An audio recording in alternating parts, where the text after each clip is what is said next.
It is just beyond an honor to be podcast interviewing Dr. Hessam Nowzari, and I want to thank Dr. Jason Hale. He's been on this show. I've been trying to get you on for 4 years, and my buddy Jason came through for me. He graduated from the University of Brussels in Belgium, University of Reims in France, PhD in Biology and Health Sciences, and University of Southern Cal Advanced Periodontics Program. He was a director of Advanced Periodontics at USC from 95 to 2012 and a diplomat of the American Board of Perio. He is the founder of the Taipei Academy of Reconstructive Dentistry in Taiwan.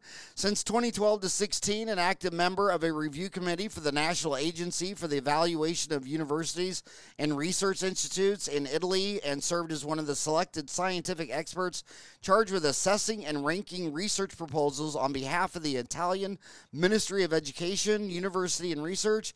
He was a guest editor and the chief of the Journal de Periodontologie in France and is on the editorial board of Clinical Implant Dentistry and Related Research.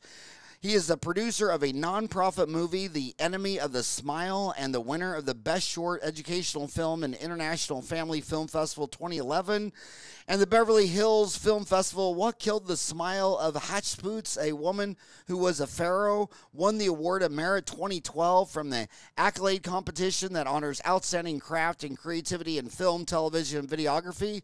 He is the organizer of the Nowzari Symposium in Beverly Hills at NowzariSymposium.com.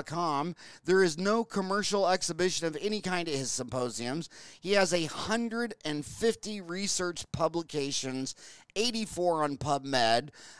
He was the first person of non-Jewish Iranian Persian heritage to be the keynote speaker at the Israeli Dental Association Conference. To call you a legend would be disrespectful to the word legend. Oh, no, thank you so much for finding the time to come on the show. Now you're making me wish I would have got a tie. But all the malls are closed. So how are you doing today? Excellent. Thank you so much for inviting me. Well, you must have a brain the size of an elephant, or you just have big guts. Your lecture talk is Scientific Terrorism, Intellectual Evil, and COVID-19. Wow. And it's not someone saying that who's, your crazy aunt, with a beer in her hand. You're so credentialed. How do you put scientific terrorism, intellectual evil, and COVID-19? How does that fit in the same podcast? Well, after 7 months or even 8 months, we do have enough data to make proper decisions. Nobody at this time can say that still we do not have enough data to make proper decisions. If we do say that, we are naive or misguided. Let me give you a few examples. Let's go around the world. We have about 600,000 to 700,000 deaths. How is it acceptable that about 23% of them are in the United States of America? Now, if you add a few more countries, Italy, Spain, France, England, rich Western countries, we have practically 50% of all deaths in the world. There is something wrong. And I'm not here to tell people what is wrong. I'm going to share with you some facts, some different kind of statistics, some different, more reliable numbers. And I would like your audience, your students, your colleagues, my colleagues, to make decisions themselves. That's why I'm here. Now, if we go to some other countries, let's go, for example, to Japan. Japan has about 127 million population. 127 million population. I've been going to Japan for many years, routinely. The greater Tokyo has about 36 million people. Big city, dense population, high rises, metro system, traffic. In the entire country, we have 1,023 deaths. I repeat one more time. In Japan, 127 million people. Greater Tokyo, 36 million people. We have more than 1,000 deaths.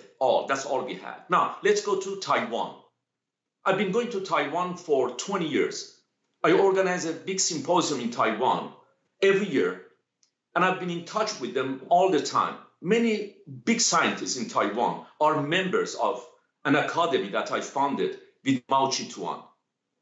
So Taiwan is a friend country. Taiwan has bright scientists. Taiwan is a big country. Taipei, Kaohsiung, Taichung, high rises, metro system, dense population. We have only 7 people dead in this country. Only 7 people. 1, 2, 3, 4, 5, 6, 7. Japan and Taiwan are first countries being exposed to COVID-19. And the data coming from Taiwan, the data coming from Japan is reliable. Let's go to South Korea. If you go to Seoul, big city, dense population, high rises. In this country, we have about 300 people dead. And what is interesting is that they never did full lockdown. They did not do full lockdown. Now, it was predicted by some members of the task force that about 250 million people are going to die in Africa. Let's go to Africa. How many died in South Korea? About 300. 300. Okay. Exactly 302, and the population is 52 million. 52 million, and no lockdown. Now, I just contacted Young Kim. She was one of my students. Now she's practicing in Seoul. This morning I contacted her, and she told me that everything is under control. This is coming from this morning from Dr. Young Kim. I contacted Hikita Hisato, Dr. Hikita Hisato in Tokyo this morning before coming to your program. He told me the same thing. In Japan, with 127 million population, we have 1,023 deaths. And we have Nagoya, we have Tokyo, we have Kyoto, dense population. And just remember, we have tremendous number of high rises in Tokyo. Tokyo should not be underestimated. And these are reliable people. They do not lie. Now, 250 million people, they were expected to die in Africa. Let's go to Africa. Let's go to Senegal. 16 million people. Death, 64. Let's go to Nigeria. 200 million people. Death, 910.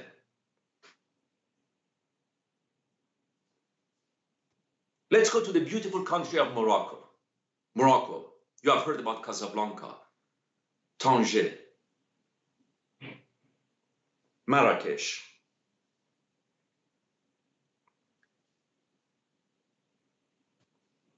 We have about 300 people dead. Let's go to Thailand. Now we go to Asia. 70 million people. We have 58 dead. Let's go to the Philippines. 107 million people. We have 2,123 people dead. Let's go back to Africa. Tunisia. 12 million population. We have 51 people dead. Let's go to Algeria, the beautiful country of Algeria, the old country, magnificent country. 44 million people. We have 1,261. Nigeria, 200 million people. We have 910. Nigeria, with 200 million people, we have 910. Beautiful country of Egypt. We are still in Africa. Beautiful country of Egypt. 100 million population. 100 million population of Egypt. We have 4,912 people dead.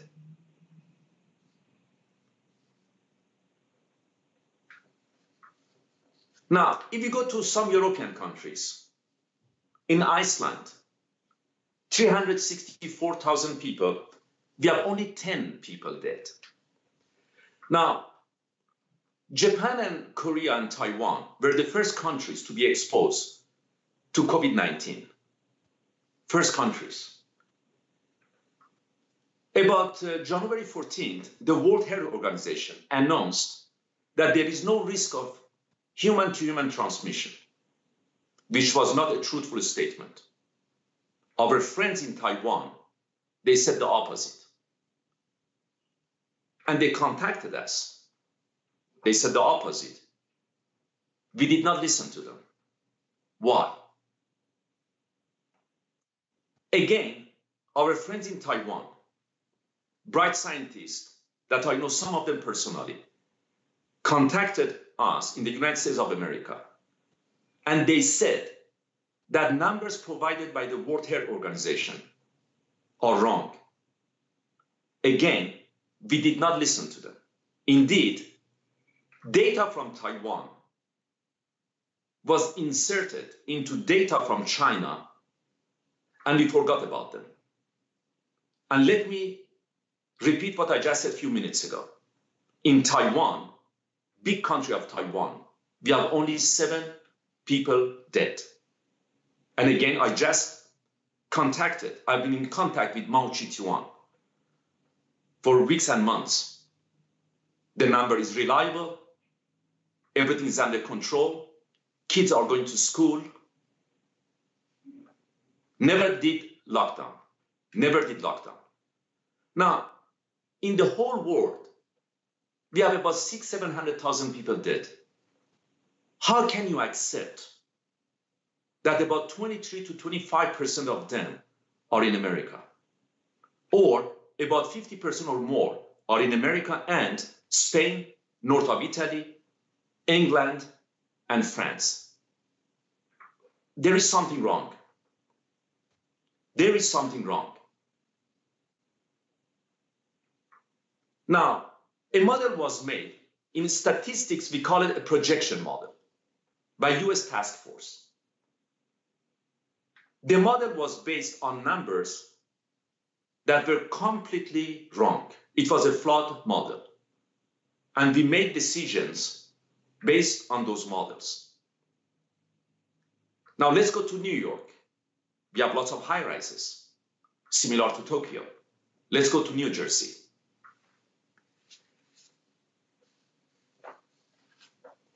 The majority of people dead are in New York and New Jersey, full lockdown. United States is a continent. It's cold in New York and New Jersey, is warm in California. Different ethnicities, different structures, different populations.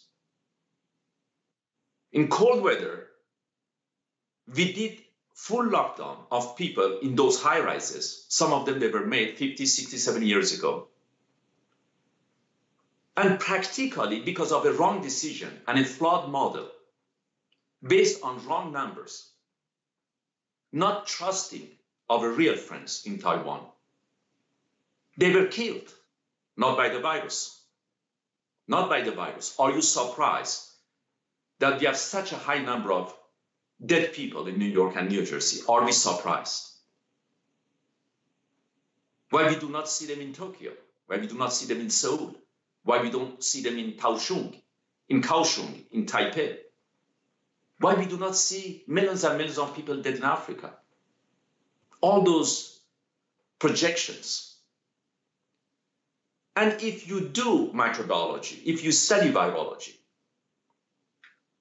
your audience, they can read my papers on viruses, our group, with Adolfo Contreras, Javier, and Jorgen Slotz. We published a significant number of papers about some of the viruses within the oral cavity. One that I like a lot is studying cytomegalovirus in renal transplant patients. If your members, they type my name, Hessam Nowzari, on Medline, and renal transplantation, they can see that study that I published about 17, 18 years ago. Now, this virus is not a new one. We know its family.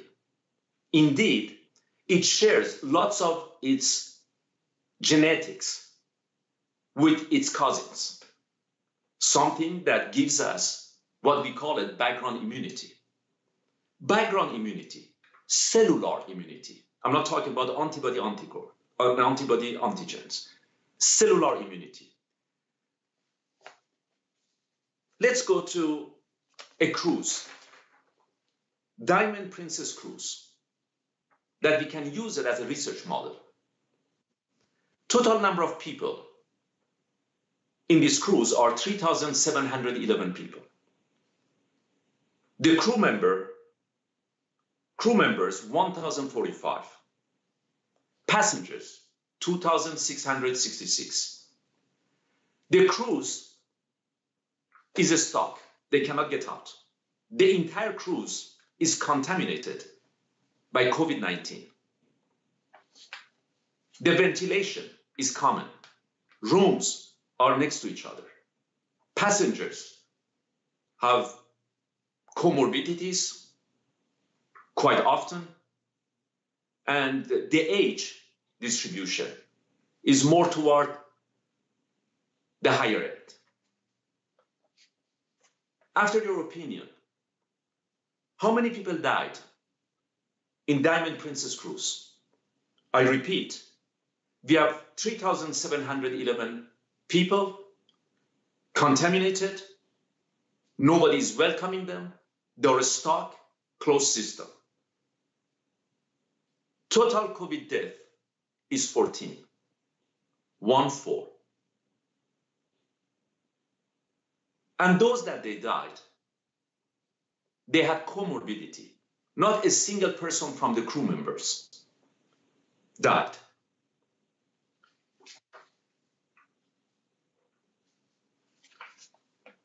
Now, I told you that we do have background immunity.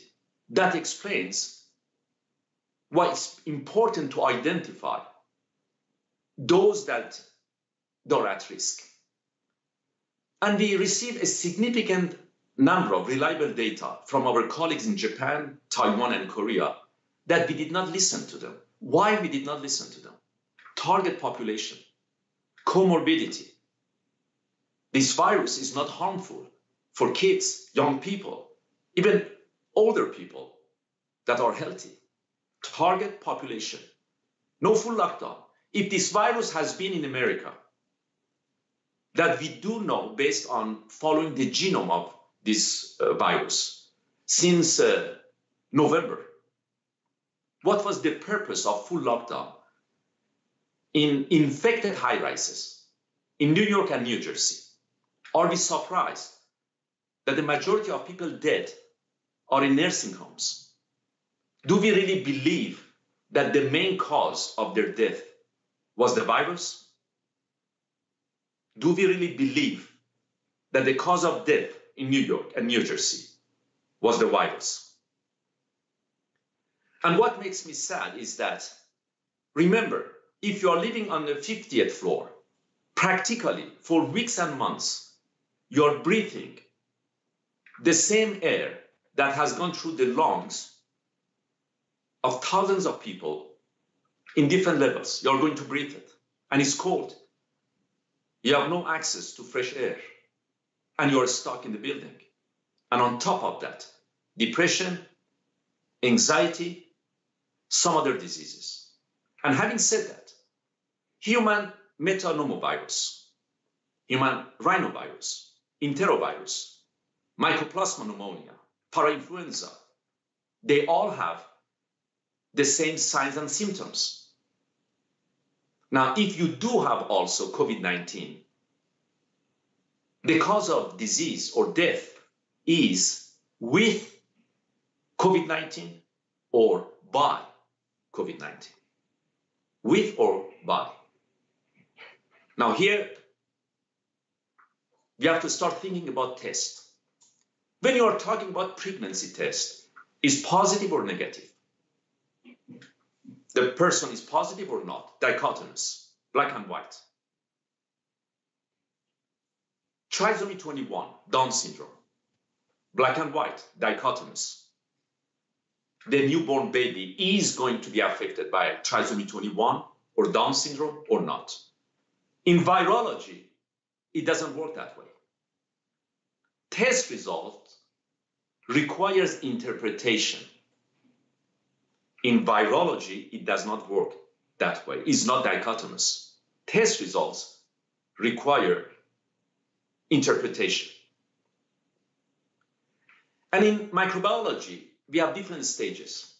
We have contamination. 90% of Americans, that's our own study with Jorgen Slots, are contaminated by cytomegalovirus. 90% of the population. Should I go out and say that 90% of population are infected or are going to become sick because of cytomegalovirus? We all have a strep, we all have a staph. So we do have different stages. First is contamination. That's fine. But then is colonization or antigenic load. The load has to go up. It's not good enough just to be positive or to be contaminated. The load has to go up. We call it colonization. But that is not enough. Then we have infection. Is not enough. Then we have invasion. Now you're being invaded. Deeper part of your body is going to be affected. But that's not enough. Then we have disease. And that's not enough. Then we have death. We cannot mix all these different stages.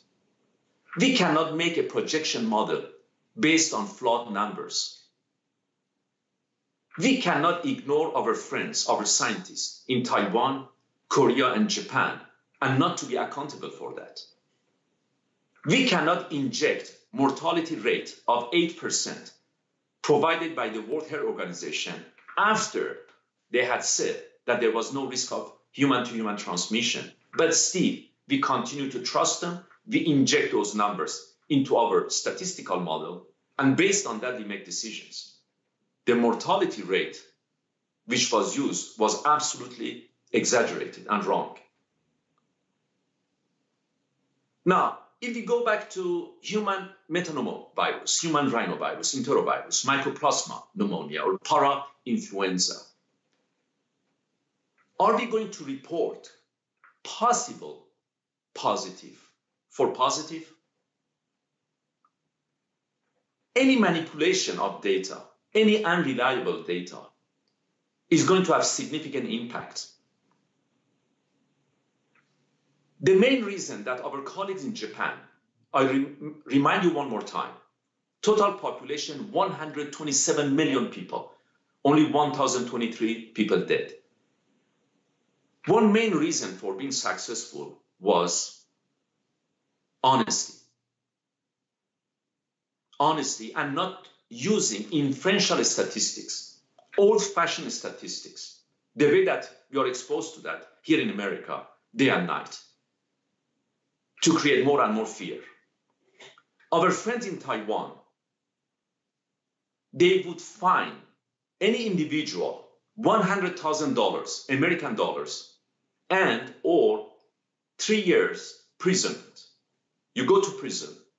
If you come and spread wrong information, something that we witness with the American media day and night, and still we do, to the point that even members of the task force, days and nights,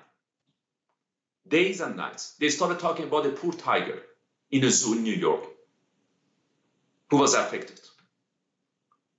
Fear virus, a tiger in New York. Unbelievable.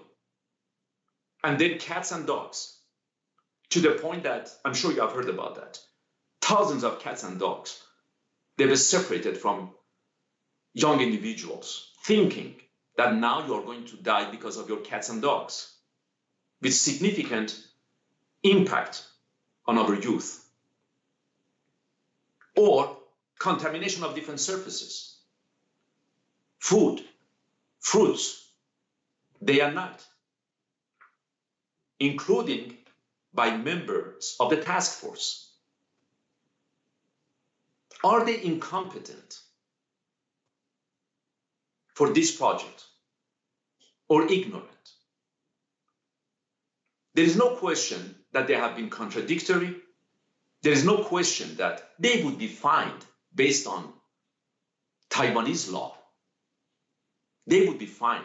Maybe they would go to jail for spreading rumors. You never answer questions like that as a leader. Maybe it's possible. Who knows? That's exactly what our friends avoided in Taiwan. That's exactly what our friends avoided in Japan. Natural phenomena, they have a distribution. Percentage cannot be abused. And what we are witnessing in America is the abuse of statistics. Let me give you an example. Trial of O.J. Simpson is a good example. Alan Dershowitz says, based on inferential statistics, that my client is a violent man, is not a good husband, is not a good man, but he's not a killer. Alan Dershowitz says that to the jury member. He says 99.9% of people that they kill, they beat their wives, they don't kill them. Very convincing. 99.9% of men that they beat their wives, they don't kill them. So yes, he's brutal, he's not a good dad, he's not a good husband, but he's not a killer. It's so convincing, this number, this percentage. But let's look at the reality from a different angle, from real statistics. 95% of women that have been killed by their husbands, they have been beaten first. 95% of the women that they were killed by their husbands, they have been beaten first. So if you look at 99.9%, you are convinced that he's innocent. If you look at 95%, the second one, you would be convinced that he's guilty. What we have been hearing from the task force is abuse of statistics. Also, linear scale is routinely used versus logarithmic scale. Linear scale is routinely used in our media, mainstream media, all the time. You look at them, and it's going to make you more fearful. So, we talk about a tiger, we talk about cats and dogs, we talk about money being infected, rumors, more and more rumors, full lockdown of people in winter, cold weather in New York and New Jersey, old buildings, same ventilation, elder population, they cannot see their family members, depression, other diseases, heart disease, anxiety, away from family members. Are we really surprised that we have such a high mortality rate in New York and New Jersey? Now, we never use median and mode. We all the time use average. Again, something that the task force, members of task force have been doing it all the time. Also the World Health Organization, also CDC. And that can also be very misleading. Average really means nothing if you don't know what the mode and what the median is. So briefly, we are using poor quality statistics, we are using linear scale, we are using averages, we are using percentage, we are using dichotomous testing for misinforming people and possibly our decision makers. And we are also using possible positive for positive. And we did not pay attention to age distribution. And when you are dealing with a chaotic system, Our decisions are made based on principle of uncertainty and probability. And if you do not have reliable data, there is no need to make a projection model if it's going to be used for decision making. So let's go back and see the Earth. Senegal, 16 million people, 64 people dead. Egypt, 100 million people, 4,912 people dead. Nigeria, 200 million people, 910. Algeria, 44 million people, 1,261 people dead. Japan, 127 million, 1,023 people dead. No full lockdown. Korea, 52 million people dead. Population, 302 people dead. No full lockdown. Schools are open. Sweden, primary school, secondary school is open. They inform people. They stopped spreading rumors. They did not play the game of poor quality statistics. Mauritania, 5 million people, 157 people dead. Where are those 250 million people dead in Africa? Thailand, 70 million people, 58 people dead. Mali, 20 million people, 124 people dead. Chad, 16 million people, 75 people dead. Singapore, 6 million people, 27 people dead. And we have to stop saying that Singaporeans are not being truthful. We have to stop saying that Japanese are not being truthful. We have to stop saying that Taiwanese are not being truthful. We have to stop saying that Koreans are not being truthful. They are all our friends. I went to school in France, and I did some part of my studies with some people that are now decision makers in some African countries, such as Senegal. Don't think that their success is based on luck. No, they were not lucky. They were responsible. They were sincere. They were honest. And they were trained in good schools. They were competent. They were competent. And they are competent. Tunisia, 12 million people, 51 people dead. Iceland, only 10 people dead. Now, there are some questions that we have to answer. How many people they died on that cruise? 14 people. Full contamination. 3,700 people almost. Not a single person died from the crew. And then if you look at the numbers, for example, about flu.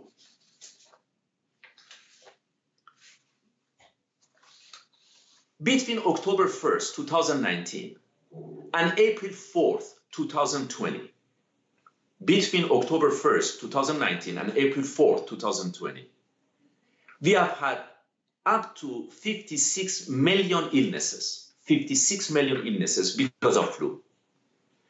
Possibly up to 740,000 hospitalization, 740,000 hospitalization, and possibly up to 62,000 deaths, and 169 pediatric deaths, according to CDC.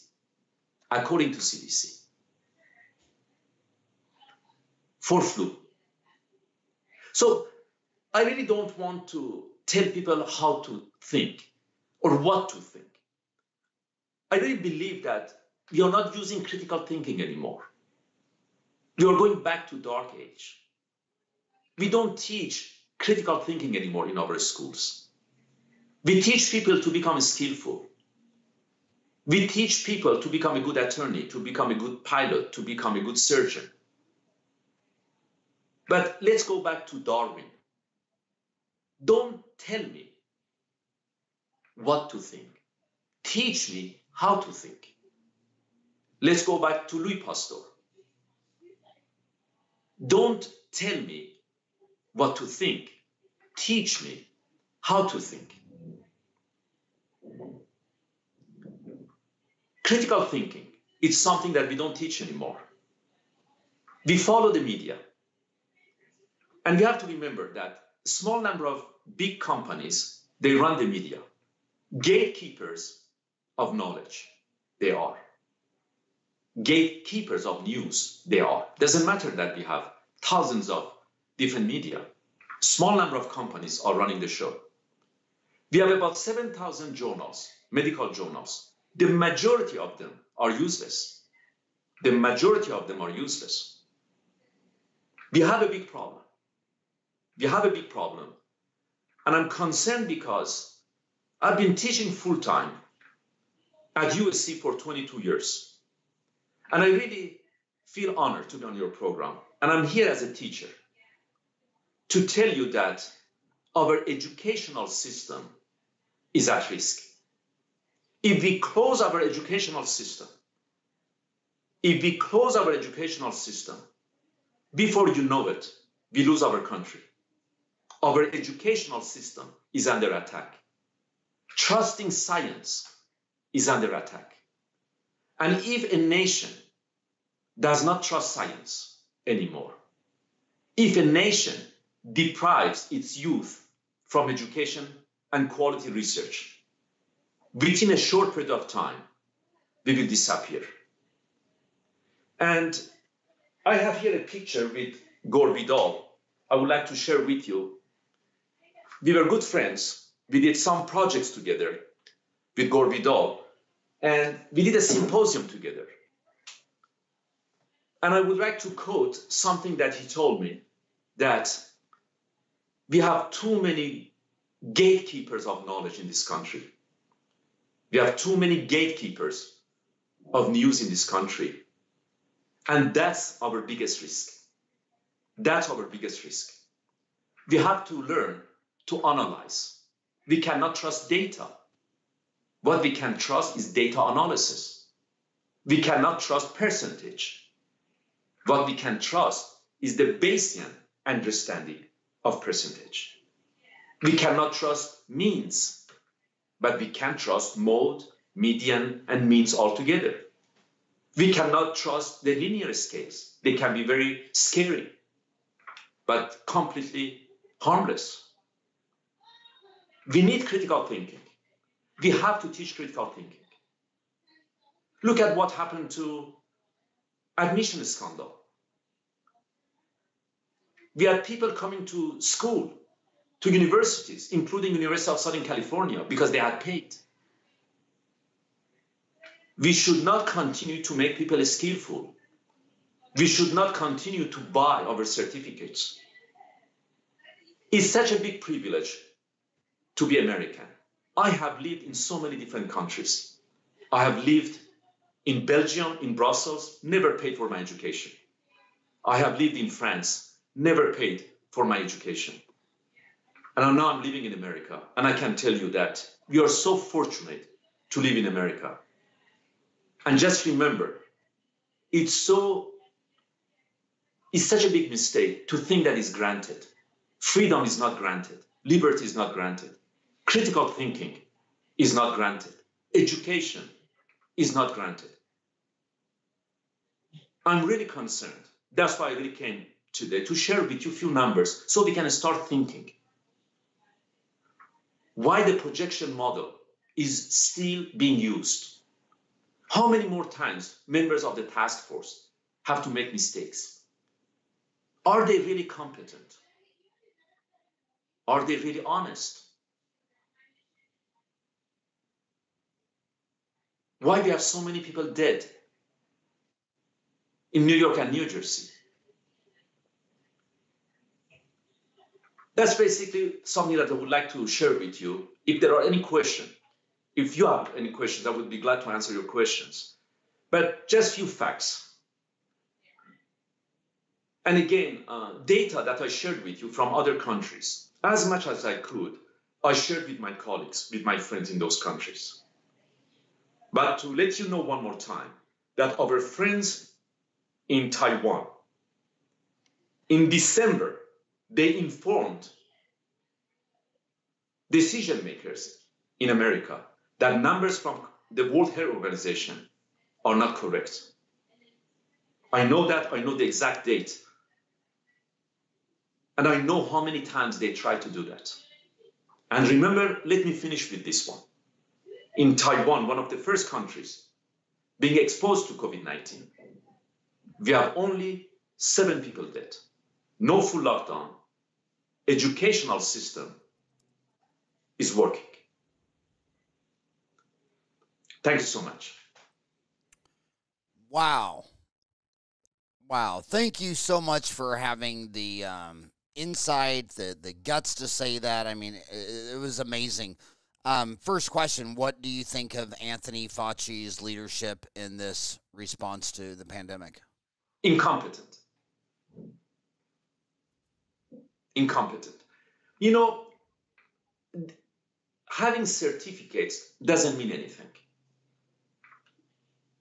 Being in a leadership position does not mean anything. What really matters is what you have done. I think that after 7 months, 8 months, we have enough data and we have enough documents. I would like your audience to go back on YouTube, go back on different stations and listen to them one more time. Go back in November, go back in December. Go back in December. Our friends in Taiwan, inform them in December. Go back in January, listen to them one more time. Listen to them when they were talking about Kawasaki disease. Kawasaki-like disease. Just to create more and more fear with women as young as 20, 22, 23 that they were going to give birth. But now they're so scared that my newborn baby is going to die. Go and listen to what they said about pizza being infected. Go back and listen to them about what they said about cats and dogs and about this poor tiger. Go and listen to them one more time.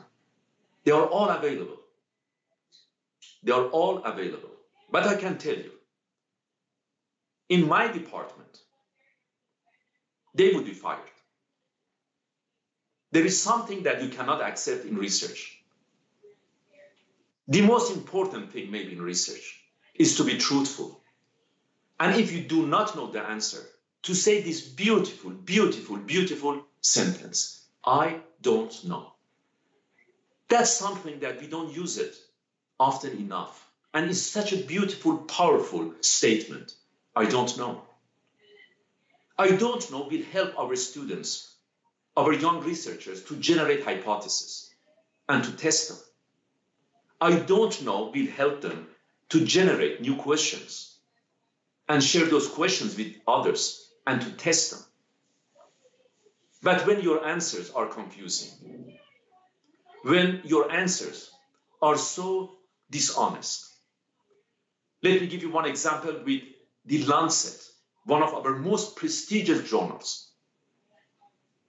Because up to now, the task force has not designed any quality research project to test, for example, Z-Pak, corticosteroid inhalers, hydroxychloroquine. Still, we have not designed any good study.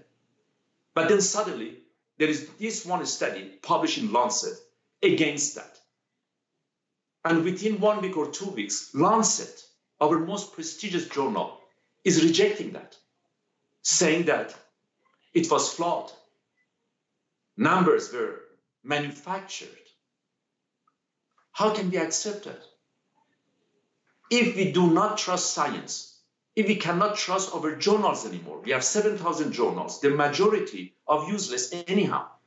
So we have few that are reliable. If we cannot trust them anymore because they accept publishing data, possibly for political reasons, what is going to happen to our future?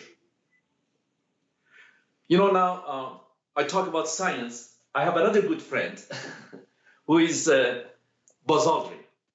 I know Buzz Aldrin for many, many years. And truly, I feel so privileged to know so many wonderful people. I wish you could see all the pictures. And the friendship that we have. A man who placed the flag of this country in the moon forever. And he was telling me that he was a military guy, but there was one purpose for that flag: to celebrate American culture, to celebrate science, was not to celebrate our military power, to celebrate really science. And I'm sure you all know what it took for them to get there. There was no computer, nothing unbelievable, more than half a century ago. It is really a privilege to live in America. It is truly a big honor to live in America.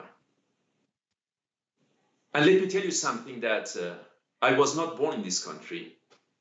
I've had very high positions in this country.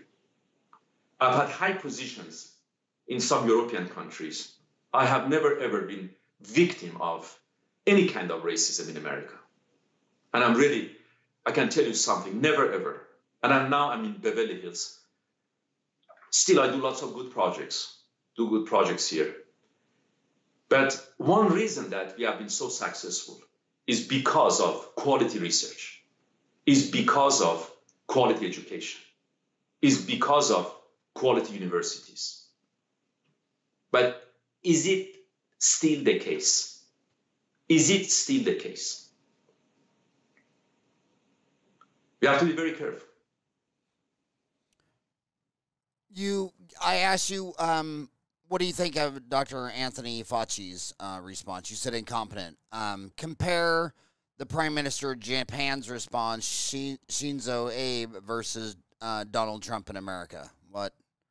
How would you describe Donald Trump's response? You know, I do not want to get involved in political decision makers. I just want to talk about science. Talk about science. You have scientists in Taiwan, that some of them I know personally. You have scientists in Japan, some of them I know personally. Those scientists, they contacted scientists, decision makers in America. Now, you have GSET. We have fantastic microbiologists in Iceland. They informed us about the genome of this virus. They told us that this is not a military virus. This is not an edited virus. But why did we spend so much time talking about whether or not this virus is edited? And it's so easy to answer those questions. Why people with that cruise, they get contaminated. They are positive, but they don't die. And some of them, they have no symptom. What does it mean, background immunity? What does it mean, T cell? Test and testing, are they really the same?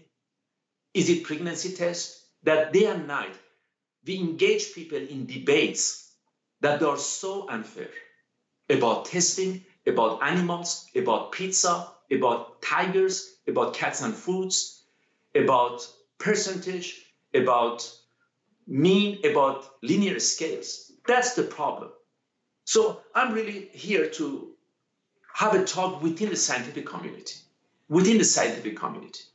And I really believe that decision makers, left or right, they can do whatever they want. But something that we cannot accept is scientific evil, is intellectual evil, is scientific terrorism. That's something that we cannot accept. That's why I don't want to really get involved in politics at all, left or right. I really don't. I love the country, no matter who the president is. That's the beauty of this country. Every 4 years, we have this opportunity to vote. We have one of the most beautiful constitutions on earth. We have fabulous research centers here. I have published on Medline 84 papers with Jorgen Slots from Denmark, with Adolfo Contreras from the country of Colombia, with my colleagues in France. That's so unique to this beautiful country. I really care about the country. The reason I'm here is just to tell you that if we lose our trust in science, if we lose our trust in research, the future is dark. The future is dark. And we have to stop trusting people because of their titles. It doesn't matter that they are professors. The majority of our professors, they do not know anything about critical thinking. because we don't teach it anymore. We do not teach it anymore. We have more and more certificates. And admission scandal, that University of Southern California was heavily affected by that, is a good example. According to our government, history of education has never seen something like that. History of education in America has never, ever seen corruption like that. And go and read it. Go and see how companies, they had relationship with teachers, how companies, they had relationship with staff, with decision makers. So let's go back to science. Let's criticize science. Let's be critical of that. Let's be critical of our scientists. Let's be critical of our projection model. Let's find out why it's wrong. Let's find out why inferential statistics, the way it's used, should not be used. Or about percentage. Let's think about O.J. Simpson. When Alan Dershowitz threw this number, 99.9% of the people that they beat their wives, they don't kill them. So my client is innocent. Very convincing, 99.9%, very convincing. That's what you hear with the media. Maybe that's what our decision makers are hearing. But on the other hand, the other side of the coin, 95% of women that are killed, they were beaten first. That's really our biggest challenge. Let's go back to your. Let's go back to your comment on the Lancet and publishing. Since you're out in, are you in Beverly Hills right now? Yes. You look as fancy as Beverly Hills. I love your attire. But the LA Times published a story that the COVID-19 could kill the for-profit publishing model, and the American Dental Association signed a letter to Donald Trump scoring how they're concerned about the publishing model, and the counter to that is our taxpayers pay for all this research. And then it goes behind all these firewalls for profit. And they think this research should be transparent. Did you see that article from the LA Times on that? No, I'm not. It was but anyway, so what do you think of the for publishing model, like JADA? The problem with our organizations, many of them that are in leadership position, they're not qualified. And what they do is copy paste. It's easy to be coward. It's easy to copy paste. It's easy to watch a news agency and repeat that. You may think that I'm not taking any risk. And that's what we are seeing these days, copy paste.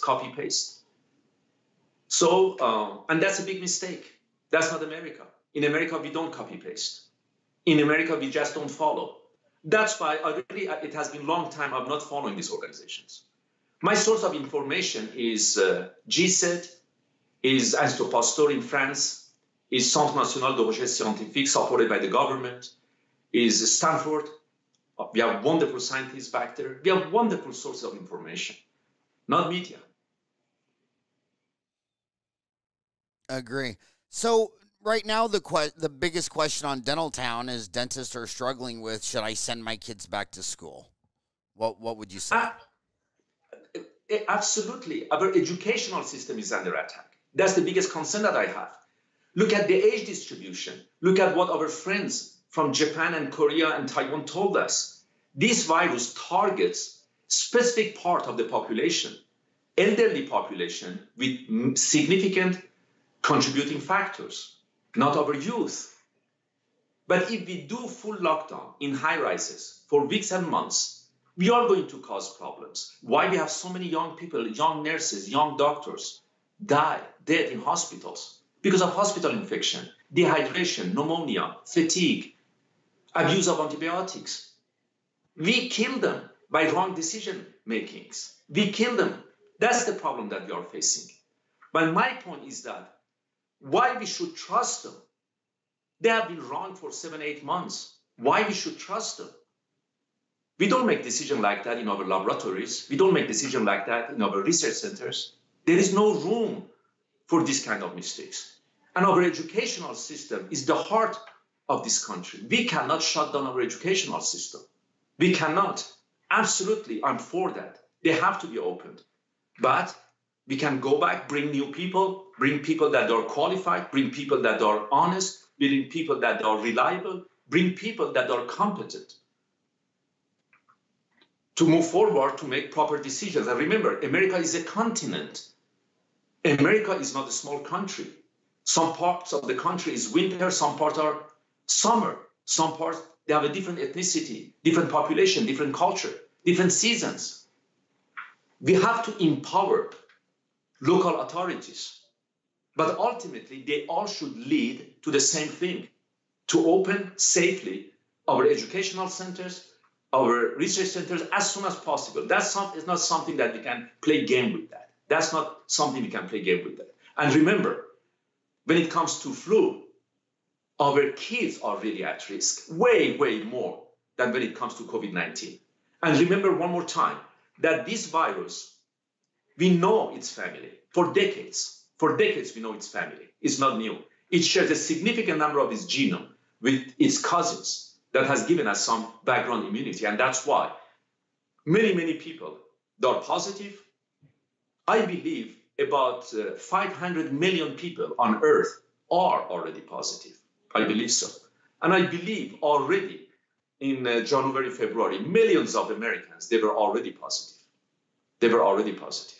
Many things that we are doing now, we should not do it, and we should have done it at that time.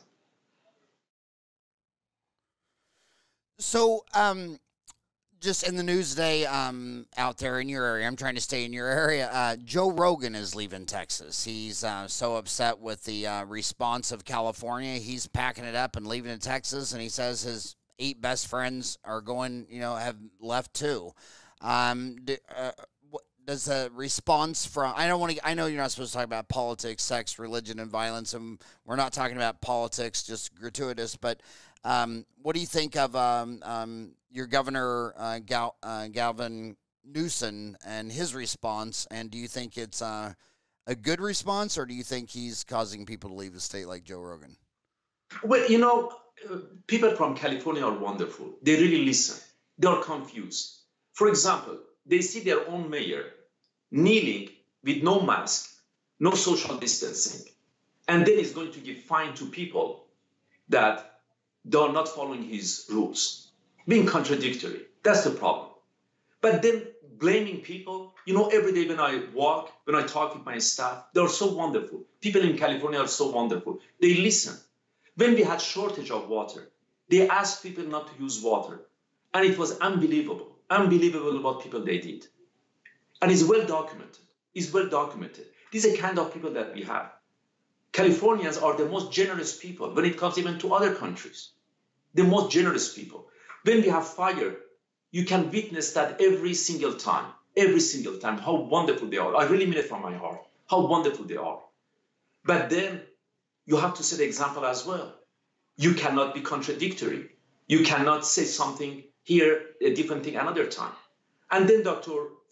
Barbara Farran, who's in charge of LA County, her PhD, she's a doctor, but she's a doctor in welfare. Doctor in welfare, I don't know if it's good or bad, but what makes her qualified? And the other problem that we have is this title of doctor. We give it too easily to people. Doctor, in my opinion, is somebody who has contributed to the progress of science. And that contribution has been confirmed by 3 independent universities. Not only one, because your own university is going to give it to you. So you have to contribute to progress of science, approved by 3 different universities, and it's published. But here we give it so easily to people, and then when they come on TV, they say Dr. let's say Farran, or Dr. this and Dr. that, and people, they think they know what they're talking about. That's the problem that we have. So I'm saying that because that title of doctor is coming also from our educational system. And again, when it comes to educational system, I'm very sensitive about that. For 22 years, I've been full-time teacher. Jorgen Slotz knows that. I was going to university at 6 a.m. in the morning, coming home at 10 at night. When my daughter was born at 8:30 in the morning, at 10 o'clock, I was at work. I love educational system. It's unbelievable, the educational system in this country. And that's why I'm really sensitive about that. I'm very disappointed, very disappointed. Admission scandal, very disappointed. Lancet, accepting article, which is completely manufactured, very disappointing. 7,000 journals, one is worse than the other one, very disappointing. About 80% of our research publications are flawed, very disappointing. Not teaching critical thinking, very disappointing. Just giving people certificates, very disappointing. All these nonsense CE courses, weekend courses, very disappointing. About 75% of our treatments are over-treatment, over-diagnosis, very disappointing. So I think that we can use this COVID-19 positively. Let's use it positively. Let's take a lesson. Let's revise everything. Let's go back to good generation. Let's go back to the generation of Buzz Aldrin. Let's go back to the generation of Gore Vidal. Let's go back to good generation. They all had something in common, and it was love for this country, based on integrity, based on dignity. So when you said 75% of our treatments are over-treatment, was that for MDs or DDSs? I attended a symposium in Morocco a few years ago, and one of the speakers presented solid data. I have to find it and send it to you. He talked about dentistry, but medical treatment is not far from that. And I'm a good witness of that in Beverly Hills. Over-treatment, over-treatment. We sell treatment, actually. We sell it to people. Treatment is becoming like a product. And we have a big problem with that, high tuition. Many of our students, when they graduate, they just want to pay the tuition back. Do you really believe that going, for example, to dental school at USC is worth so many hundreds of dollars a day? A day? So speaking of MDs that are saying things, there was two MDs. Again, I'm staying in your state, Bakersfield, California. Two doctors had a press conference, Dan Erickson and Artin Masihi, and their videos were taken down on YouTube. What did you think of that whole event? It is awful. I mean, that people, they have to be exposed. That's what makes this country so beautiful. People are free. They have to be people, they decide. But what we do not see are scientists. We see so-called specialists. But which one of them is a specialist? They are not really. People, they just come and they give their views. And it depends on your agent. Your agent is going to get you into that media, or whether or not you have published a book and you want to promote it. That's where we are. Is entertainment. Let's go back to what Gore Vidal said. We do have gatekeepers of news, gatekeepers of knowledge, and that's a big problem. And we are going to pay the price for that. And today we are paying the price for that. So I disagree with all those behavior that it reminds me some of the Middle East countries. We don't behave like that here. We let people to be exposed to data, and then we have to let them decide. And data analysis. It's still a debate on Dentaltown about hydroxychloroquine. I mean, it just doesn't, it stays in the news. What do you, when I say that word, what do you think of that whole event? You know, hydroxychloroquine was presented by Didier Raoult in Marseille. Didier Raoult is one of the brightest microbiologists that we do have. I knew him before he becomes famous. Everybody who has studied microbiology knows him. He has about 96 microbes under his name. He has discovered them. I don't know if you have heard about giant virus or not. Giant virus was discovered by him. Both him and his dad, Didier Raoult, they have done a lot for infectious diseases, and especially in Africa. That's one reason that, for example, in Senegal, in Ivory Coast, they did high-quality RT-PCR, polymerase chain reaction, to detect the virus many, many months ago, is because of him. Also, some of the virologists in Wuhan, in China, they were his students. So his students from China, they contacted him. And according to Schwartz, Olivier Schwartz from Institut Pasteur in Paris, we have never seen such beautiful collaboration between scientists that we saw already in January. Not between, I'm not talking about politicians, between scientists, Chinese scientists, French scientists, African scientists, German, Australian scientists. We were sharing information. And that's why when our friends from China, they shared with us the genome of the virus, they were truthful. And some of them, they were students in Institut Pasteur. They went back to China. So they told Didier Raoult that they have been using corticosteroids, they have been using hydroxychloroquine, and they have been using Z-Pak. So he trusted them because he trusted his students. So he used that in Marseille. And in Marseille, he has about 100 PhD working for him, a fantastic center. It's the second biggest center in the whole world. In Europe is unique. So what he did on a daily basis, about 500 to 700 people in Marseille, they were tested and they were getting early treatment. Don't waste your time. Early treatment and to support the vulnerable population. And I was listening to him a few weeks ago, and he said that the mortality rate in Marseille with him has been only 0.2%. 0.2%, much, much better than many other cities in France or in other European cities. So the person is reliable, is Didier Raoult. He's a bright scientist. His father is a good man. If I'm not wrong, he's living in a very small apartment. He can make lots of money, but it's not his personality. He has a different personality. He may sound arrogant, but he's not really. He doesn't have anything to prove to anybody. And look at his background, look at his publications. So the source was reliable. He said that I've been using hydroxychloroquine, I've been using Z-Pak, but you have to use it carefully, cautiously. And early treatment was his message all the time. Early treatment, don't wait. Don't wait. And that's something that also our colleagues, they were doing in Korea and in Taiwan. Telemedicine, supporting elderly population. Now, still we don't have a well-controlled randomized clinical trial. But my point is that why our colleagues in the task force, they didn't design a good research project to answer that question. Why we have to still debating hydroxychloroquine? Why? They have so much budget. They have so much money. Why they didn't sit for 1 hour to design a good study and finish it once for good? But they still are talking about that. That's the problem that I have. Why we spend so much time, so many days and weeks about the tiger in a zoo in New York? Why we spend so much time about pizza being the cause of infection? Why? So hydroxychloroquine, still we don't have a good study. But the person who is promoting that is a good person, is a good scientist, has published extensively, has discovered many microbes. Having said that, look at the mortality rate. If the mortality rate is really so low, maybe we don't need it. Maybe what we need is management. Always go back to numbers. What is the mortality rate? Newborn babies, are they at risk? No. Young people, school children? No. Adult healthy? No. Elderly population healthy? No. Something is very unique about this virus. The speed of contamination, but not the power. Is not powerful. Background immunity, do we have it? Yes. And then testing. Which test should be used? Remember, we have contamination, we have colonization, increase in the antigenic load, infection, invasion, disease death. Should we mix it, or should we do as it was suggested by Didier Raoult in Marseille?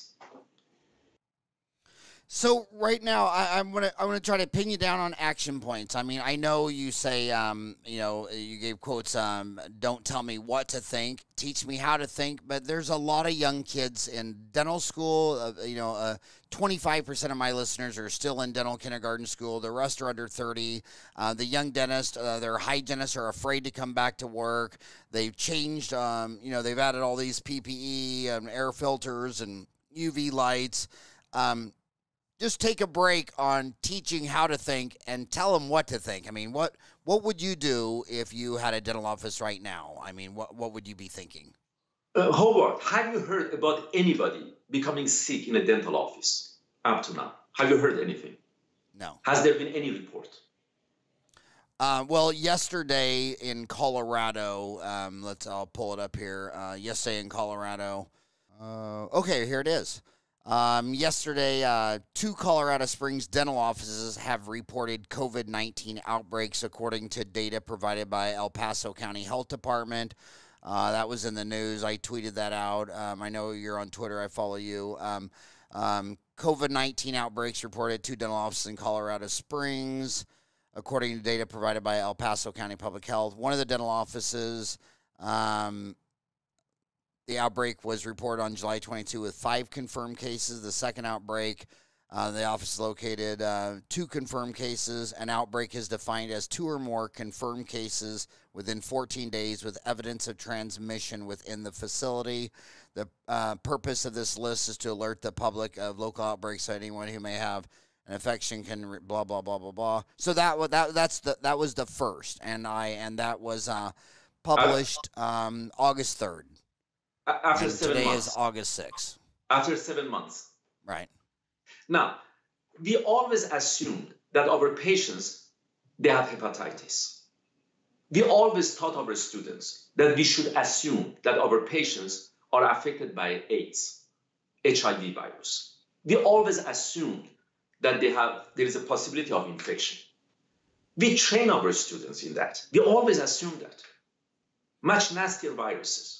And I think that's why dentists are good examples of teaching others how to apply that, because we are good examples. And that's why you see such a low rate of contamination because of dentists. After so many months, we just have few reports here and there. Even that, we really have to check it to see what it means exactly, which kind of test was used, what was the real cost. But overall, you don't see too many. You don't see too many.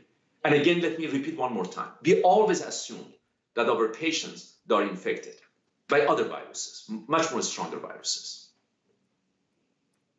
So what do you think of the typical dental office who's, they've gotten rid of their waiting room. You're sitting in the car. You take your temperature when they walk in. What do you think of that whole protocol?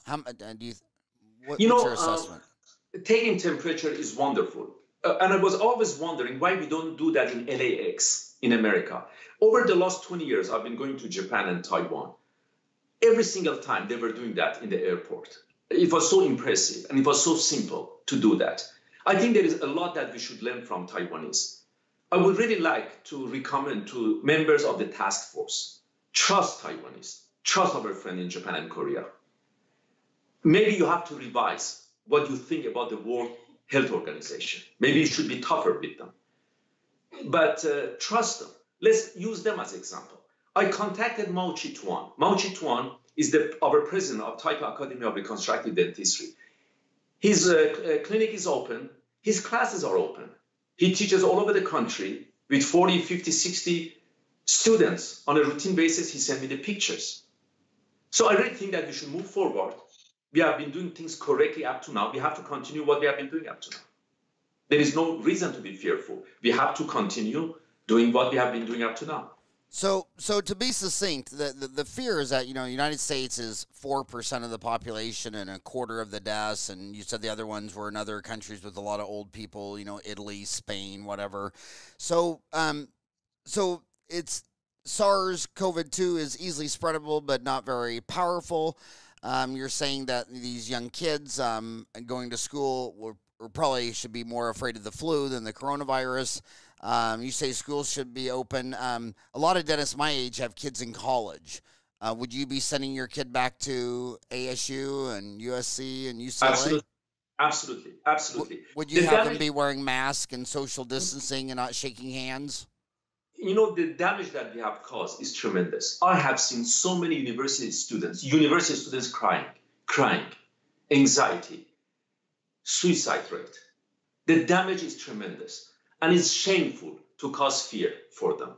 There is always risk in life. But we have made something so unfair to our young people, to our students. Just let me remind you one more time. We talked days and nights and weeks about pizza causing problem for you, and tiger and cats and dogs. We really have to stop that. We have to let our students to go to university. We have to trust them. The same way that when they trusted us about water, we were all respectful. When we had shortage of water, that's who Americans are. We have to trust Americans. Americans, they follow the rules. But don't fool them. Don't cause fear. Don't let fear to be their motivating factor. They don't need that. We are not living in China. We are not living in Venezuela. We are not living in some Middle East countries. We are living in America. Inform them. They know what to do. Inform them what they know what to do. And remember, How many times we have been talking about how to use properly the mask? None. Look at members of the task force, how they touch their own masks. Members of the task force, how they touch their masks, how they remove it to talk and they put it back when they're not talking. I mean that we have been showing nonsense to people. They don't even know how to respect infection control. Task force members, they don't know that. I really think we have to stop following them blindly. That's my point, following them blindly. So answering your question, absolutely. I want my daughter to go back to university as soon as possible. I don't want her to go to Zoom class. Studies that have shown that they are ineffective. I was talking with a teacher. I don't want to mention his name. He said that first, I even don't know if they're listening to me, number one, and possibly they don't.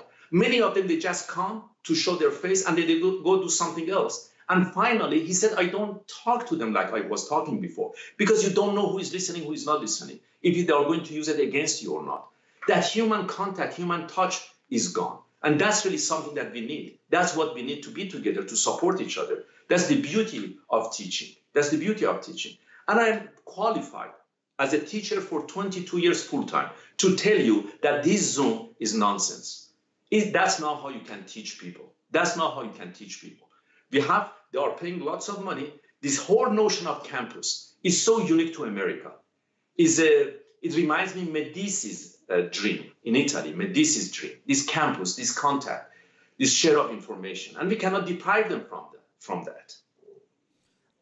You say you saw students crying. I hear you. Absolutely. And I've seen hygienists cry. They're scared. They're afraid they're coming back to work and they might have a couple kids at home. What would you tell a hygienist who's worried that she's too close to a patient and she's going to catch COVID-19? How about hepatitis? How about HIV? How about pneumovirus, rhinovirus? How about that? We have always been at risk. And again, as I said, early in our education, we teach our hygienists how to protect themselves. We teach our students how to protect themselves. Much, much better than physicians. If you go for a consult with a physician, the way that they behave, look at the way dentists or hygienists are behaving. We really know that. And if your hygienist, with all the education they have received in infection prevention, still they're scared, maybe they should change their job. Maybe they should change their job. But again, as I said, they know what to do. They know how to protect themselves. And then they should not be scared. They have to look at data. They have to look at data. And always remember, we always assume that our patients are infected by much nastier viruses. So if you were anointed the czar of Corona for the United States of America, what would be your list of what you would just start trying to change immediately? You know, Taiwanese, they suggested about 100-some points. And actually, I would like to congratulate the Prime Minister of New Zealand, wonderful lady. And you know that she stopped the problem and they had only about 20-some dead, that's all, in New Zealand. And she gave credit to Taiwanese. She thanked them for that. There are so many other countries, they thank Taiwanese. Germans, they thank Taiwanese. Well, I would go back to see, to begin with, why we didn't trust them. To begin with, why we injected this 80% mortality rate in our projection model. To begin with, why we did not use telemedicine. To begin with, why we did not support our elderly population. To begin with, why we did not support people with high blood sugar, people with high blood pressure, immunocompromised, chemotherapy, radiotherapy, target population. And then finally, Japan is a big country. So Tokyo, Kyoto, Nagoya, they empowered local authorities. The job of the center was to create harmony, to support. America is a big continent. Why we are treating everybody the same way? Why we go on media and talk to the whole continent, the whole 350 million people the same way, the same style? And why we allow people to spread rumors? Remember, Taiwanese, $100,000 American dollars, fine and 3-year prison if you spread rumors, if you answer questions that are not meaningful. So that's what I would do, really. And you know, Howard, if you go back there is something which is called disease distribution. If you go back 2 years ago, 4 years ago, 5 years ago, the distribution is within the norm. So easily we can manage it. And we have so many good examples now in the world. That's why I had that list for you, to go all over the world. In Africa, 250 million people, they didn't die. They didn't die. In Japan, people, they didn't die. In Korea, people, they are not dying. In Egypt, people are not dying. In India, 1.2 billion people, 1.2 billion people are not dying. People are dying only in America. Why? Why the numbers? We cannot trust it anymore. Why we leave the diagnosis to clinician? Why we are using the tests that we are using that are not reliable at all? Why we call contamination positive, infection positive, disease positive? But we are mixing all those numbers. It's going to be misleading. So that's the first thing I would do. I would bring a good group of sincere, sophisticated scientists, epidemiologists to revise the numbers. To revise the numbers, to communicate with people, to give them the real numbers. To stop spreading rumors. Why our teachers are making decisions the way they are making now? Why our students, our hygienists? Because they are bombarded by numbers that are all flawed. So you personally, what are you doing differently in your behavior since the World Health Organization declared this pandemic? I mean, are you going to restaurants, bars, movie theaters? Tell me about what you're doing. You know, yeah, I go to restaurants. I would like to support them. I know many of them. It's a tough business. We stay outside. They respect the distancing. They're very respectful. They follow the rules. Wash your hand with soap and water. Don't touch your face. You don't need all these bizarre chemicals. You don't have to use them left and right to cause some other problems. Just be reasonable. Wash your hand with soap and water. Look, Howard, for example, from week or two, we knew that soap and water is good enough because we know this coronavirus family. But look at how many weeks, including members of the task force, we spend time about which kind of chemical we have to use. And then we cause so many problems for people. So many problems we cause for people. Many people, they kill themselves because they didn't know what to do. They exaggerated in utilization of those products. Soap and water is that simple. Soap and water. And then you don't have to go and wash your pizza. You don't have to go and wash your hamburger, wash your French fries, use all those chemicals. And then don't touch your face. And then support the restaurant owners. Now they're providing this beautiful service outside the restaurants. Tables are distanced from each other. They're very respectful. You use your iPhone to check the menu. When you have to pay, the same thing. You know, you don't touch them, they don't touch you. It's just wonderful. I mean, we really have to support them as much as we can. Otherwise, we are going to lose them. They're at risk. They have paid a big price for that. So I've heard that up to 60% may go bankrupt. Is it safe to say that a pediatric dentist practice could go far back to normal easier than, say, a periodontal practice? No, they're both the same. Both the same. Okay, they're both the same. What would you tell a mom who calls a pediatric dentist and says, I'm afraid to bring my kid in, it might be risky? And the other side, a periodontist office, most of the people that need perio are elderly people. They that need perio and implants, et cetera. What would you say to the mom who was at the pediatric dentist, and what would you say to her grandmother at the periodontist office? That if they don't feel comfortable, not to come.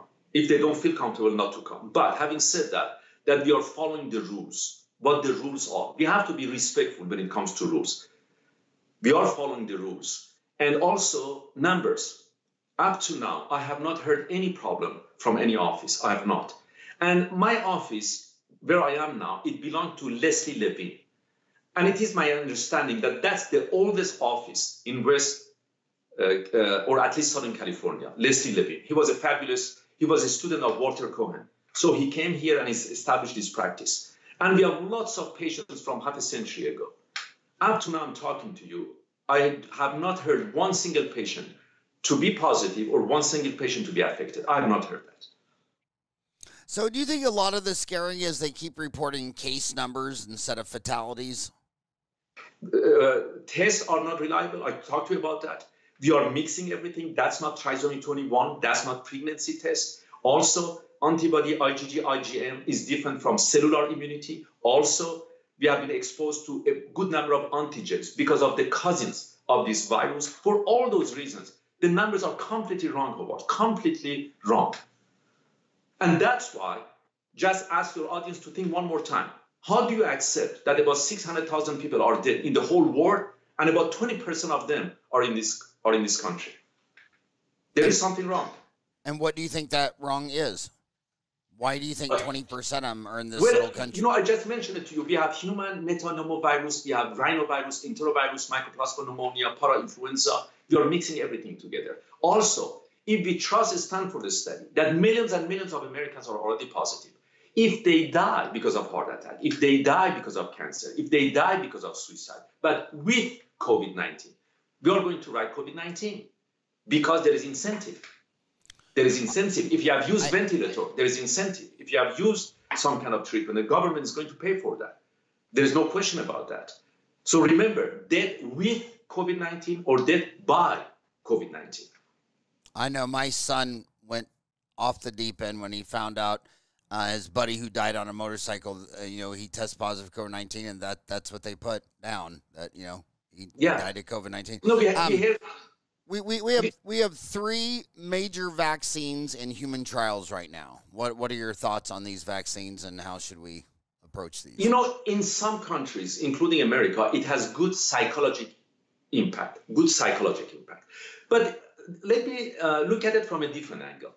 If this virus was edited, if this virus was so bizarre, unknown, strange, mysterious, maybe even coming from other galaxies, how was it possible months ago to make artificial messenger RNA of this virus by a company in America? How was it possible? How was it possible to make a vaccine? Is a very sophisticated science by another company in Germany months ago. And today we are entering phase 3.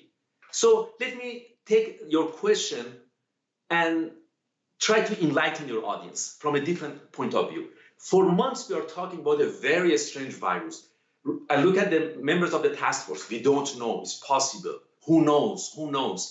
But at the same time, there is a company who has made artificial messenger RNA based on information that was provided by our colleagues in China, based on information that was confirmed by our colleagues in Institut Pasteur in France. According to Olivier Schwartz, we have never ever seen such beautiful collaboration between scientists, whether they are Chinese, whether they are Australians, whether they are from America. And that's why so many different companies, they were capable to be in phase 3 now. It means months after that. That's something that we should pay attention to. Now, number 2, this is an RNA virus. The target is very unique. It doesn't target the whole population. Very unique population. Predisposing factors, contributing factors, comorbidity, elderly population. Go back to Princess Cruise. Now we have to see, do we really need it? Do we really need it? Now, the psychological impact is going to be positive. No question about that. But I would prefer at that time, when something is out, to know if there has been any shortcut, and if also we have good data. And I would share that with our friends, our scientists in Taiwan, in Japan and in Korea, and Germany possibly, to make a decision. I wouldn't make any decision now, but definitely it's going to have a good positive psychological impact. When I go to China, I mean, I thought I met the nicest, hardest working, most lovely people in the world, and it really stresses me when I see governments, not getting along when their people are so good. I mean, they love hard work. They're fun. They're nice. They're honest. Was that your experience with Chinese dentists and periodontists and PhDs? Yes and no. There is a problem in China that we have a certain number of biases in statistics. A statistical bias, it does not mean that you are not a good person. It's a statistical. It means you don't know that you are doing that. For example, odd ratio. It is 2 or 3 or 4. You cannot make any definitive statement. But in China, there is something we call it promotion bias. If you exaggerate in interpretation of odds ratio, you have a better chance to get promotion. So routinely it's done. When it comes, for example, to p-value, even if it's not that significant, we see that in China, they're using the editing bias or publication bias much more. Or negative results are not published in China. Mainly positive outcomes are being published. There is a pressure from the country, there is a pressure from family members, there is a pressure from the government to have good results. We have more than 1 million publications in medical field from China, more than English language publications. So English and China, we have about 2 point some publications every year. And many of them are not reliable because of those statistical biases. So publication bias, promotion bias, negative results are not being published. There are so many of them that if you read some beautiful papers published by Stanford, it will really help you a lot. That the group in Stanford, they have identified a significant number of biases. I had 2 symposiums with Steve Goodman, one of them, and 2 with Jan Ioannidis, that we talked about that. We talked about why many of our research findings are not reliable. So Chinese are wonderful people, fantastic culture, no question about that. But at the same time, there is a pressure from family, pride of the country to have significant statistical biases in their publications. One of the first things I got involved with when I was little is the water fluoridation, and I'll never forget. You talked about the abuse of the scientific literature, and Kathleen Smith out of Albuquerque, she wrote The Abuse of the Scientific Literature in an Anti-Fluoridation Pamphlet, where they were showing, they would show the molecule fluorine. It was in a rat poison, but they just showed the fluorine, and that was supposed to be water fluoridation. But water fluoridation just never goes away, and they talk about these studies in China about fluoride exposure, but they live near open burning coal for electricity. What is your thoughts of the scientific literature in water fluoridation, community fluoridation as of today in 2020? Let me be more general. Overall, our publications in dentistry are not reliable. Look at many products that we have and look at the publications. And why? Because we are publishing too many case reports, we are publishing too many case series. A good number of our publications are supported by private industry, and even information coming from our universities are not reliable because all you have to do is just to satisfy few students. There is no accountability.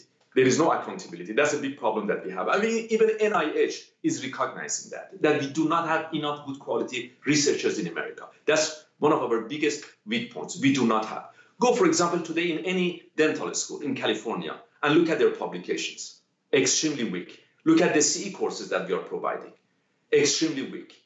Lots of commercialism. That's a big problem that we have. We do even advertisements, something which was unacceptable for the good generation. But today we can do advertisement, we can use commercialism. So we have a big problem, and when it comes to fluoride, it's the same thing. But I got to put some of that blame on the dentist. Like when I started my dental journal, I believed all the things that you're saying. And so I started the Farran report, no advertising, no nothing, just pure meat and potatoes. And it was only $119 a year. So it was $10 a month. Only 4,000 dentists subscribed to it from 94, 95, 96, 97, 98. So then when I said, okay, we'll make it advertising based and mail it to everyone, then it exploded in volume. And yesterday, I'll post an article in the New York Times, and every time I publish that and post that in Dental Town, I'll get 2 or 3 complaints by dentists I know that are friends that are rich, and they'll say, it's behind a firewall. How are we supposed to read it? I'm like, I don't know, maybe subscribe to the New York Times because they have a tall building and they have people that go to work there and they need computers. So a lot of this stuff is just a personality, cultural issue where they don't want to pay for journalism, so they just get advertising. And the classic one, I'm going to hold your feet to the fire. I'm so excited to have you on the show, is Lanap. These kids come out of school and they're like, I'm $400,000 in student loans. Do I need a $145,000 CAD CAM, a $100,000 CBCT? And if I'm starting to place implants, I need those, but should I also get a $135,000 Lanap for a perio? What would you tell them being a periodontist? There is nothing in literature to support enough. There is nothing. And what we see is like Mickey Mouse publication, really. It's not quality publication. So I wouldn't invest so much on those devices. And we know how to treat inexpensively periodontology. We have made it too complicated. Look at what we did with PRP, plasma-rich protein. It comes, it goes. What we do with cowbone, it comes, it goes. We have seen it so many times. And again, the problem is that we don't have quality publications. And to get invited to many symposiums, the companies, they have to give money to those organizers so that you get invited. But I have been doing this symposium in Beverly Hills. I don't accept any sponsorship, and I really get good crowd. I remember when I invited Dr. Goodman, Steve Goodman. He's the dean of research in Stanford. He's a physician, and he was also very much impressed. He told me that. He said, "I'm so glad to see that you can organize a symposium, and you don't have a sponsor." And he said, when I go back, I will tell my colleagues that it can be done. And usually I get about 200, 300 people, really quality people. And they pay for the symposium. And we never make money, really. And if we do get money, I give it to my staff.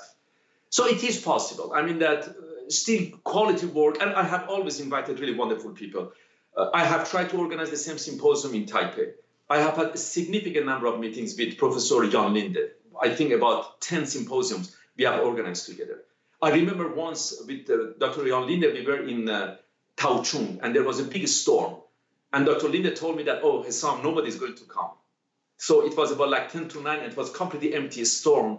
Airport was closed, everything. I promise you, at about 9 o'clock, the auditorium was packed.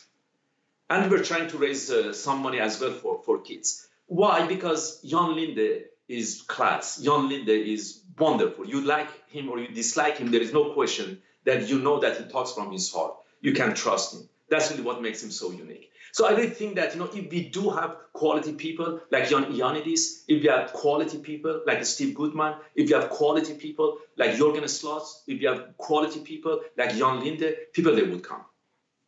And they can inspire our youth. They can inspire our youth. There's also a lot of research being promoted by the American Academy of Periodontology. The people, that linking periodontal disease to all kinds of things, Alzheimer's, heart disease, all kinds of things. Do you currently link periodontal disease to as a causative factor of other diseases in the oral health continuum? When you do epidemiological studies, you are not supposed to make any conclusion, and they forget about that. When you do epidemiological studies, you are not supposed to make any conclusion.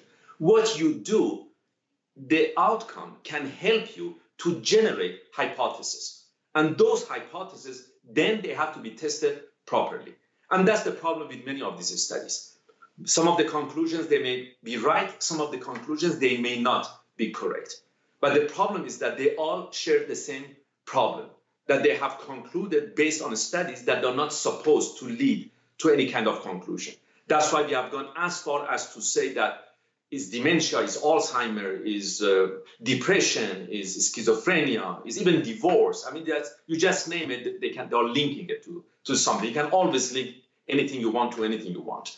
And you have to be careful. I'm so glad that you asked that question. Now, I did a study myself. I was trying to see whether or not periodontal disease, where you have some viruses within the tissue, they can affect the outcome of renal transplantation. I think the study design was good because renal transplantation is a good study model. And purposely, we turn off the immune system.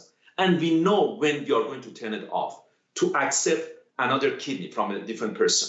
So what we also had negative and positive control, both of them. And then we generated the hypothesis that possibly cytomegalovirus within periodontal pocket can lead to transplant failure. This is my own publication. But overall, that many of these statements, at least, they remain statements. They have to be tested. They have to be tested properly. I'll give you a class example of young kids in dental school. They start doing the research. They get on Dental Town. They say every time someone has a class 5 abfraction, my mom fills it in with composite. And then she's in dental school saying, I can't, telling me I can't even really figure out what it is, because you see these abfractions in other animals and cattle and sheep and dogs. And she, when she asked her mom, why do you do this? She really can't find a great answer. What would you tell her? You know, there is something that we should practice. Is the following: what would happen if I do nothing? And we don't like it, but we should start liking it, and we should start practicing it. What would happen if I do nothing? And quite often the answer is nothing. Nothing would happen. That's why we do have really a problem with overtreatment. And that's why we have so many iatrogenic dentistry. That's why we are causing problems, especially in Western countries. What would happen if I do nothing? And the answer is quite often nothing. Nothing would happen. Let's go to COVID-19. Let's go to Sweden. In Sweden, we had about 6,000 deaths, I think. And but if you look at, and they did nothing. Basically, I contacted a friend of mine in Sweden, Dr. Ingalil Persson-Backer. That's what she sent me last week. In Sweden, we kept primary and secondary schools open.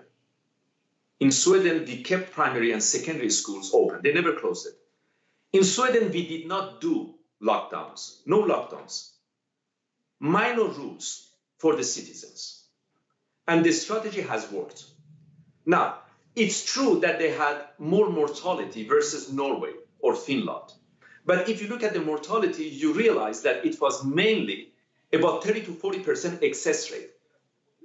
Death was related to Somalis, the refugees from Africa, from Somalia, Somalis, Swedish people, that possibly due to cultural barrier and language barrier, they had higher mortality rate, but also to few nursing homes in Stockholm. So they did not manage properly certain locations, nursing homes in Stockholm mainly, and Somali Swedish people, the refugees people, due to barrier, language barrier and cultural barrier. And I'm saying that to tell you that hopefully today in the whole world, we have enough positive control and negative control to make a better decision. And after 7 months, it's not acceptable anymore to say that we don't have enough data to make proper decision. And going back again to your specific question, in medicine, we should start practicing the following. What would happen if I do nothing? And quite often the answer is nothing. Nothing would happen. Of all the specialties, periodontist has changed the most in my career. I graduated in '87, and it was all root planing and curettage. It was surgeries, furcation involvements. It was everything to save a human tooth. And then this revolution of titanium came, and it really took hold that the best way to treat this furcation involvement is with forceps, extract the tooth, put in titanium. Now I'm coming up on 32 years, and I see the trend coming back. A lot of people are looking at the implants and saying, I think I should have put all that effort into saving the old tooth. You've lived through that. You've been at the forefront for these 3 decades. What do you think of the evolution from mechanical debridement, surgery, to extraction, titanium, and where are we at now, and where do you see us going forward? You know, oral hygiene instructions and scaling root planing, hand instrumentation works. Fabulously, it works. And we have seen that. We have lots of literature to support that. Again, my practice, because of Leslie Levin and because of what Jan Linde told him. I remember once with Professor Jan Linde and Dr. Leslie Levin, we were all here in this office. And Leslie Levin told Dr. Linde that I have been practicing what you suggested.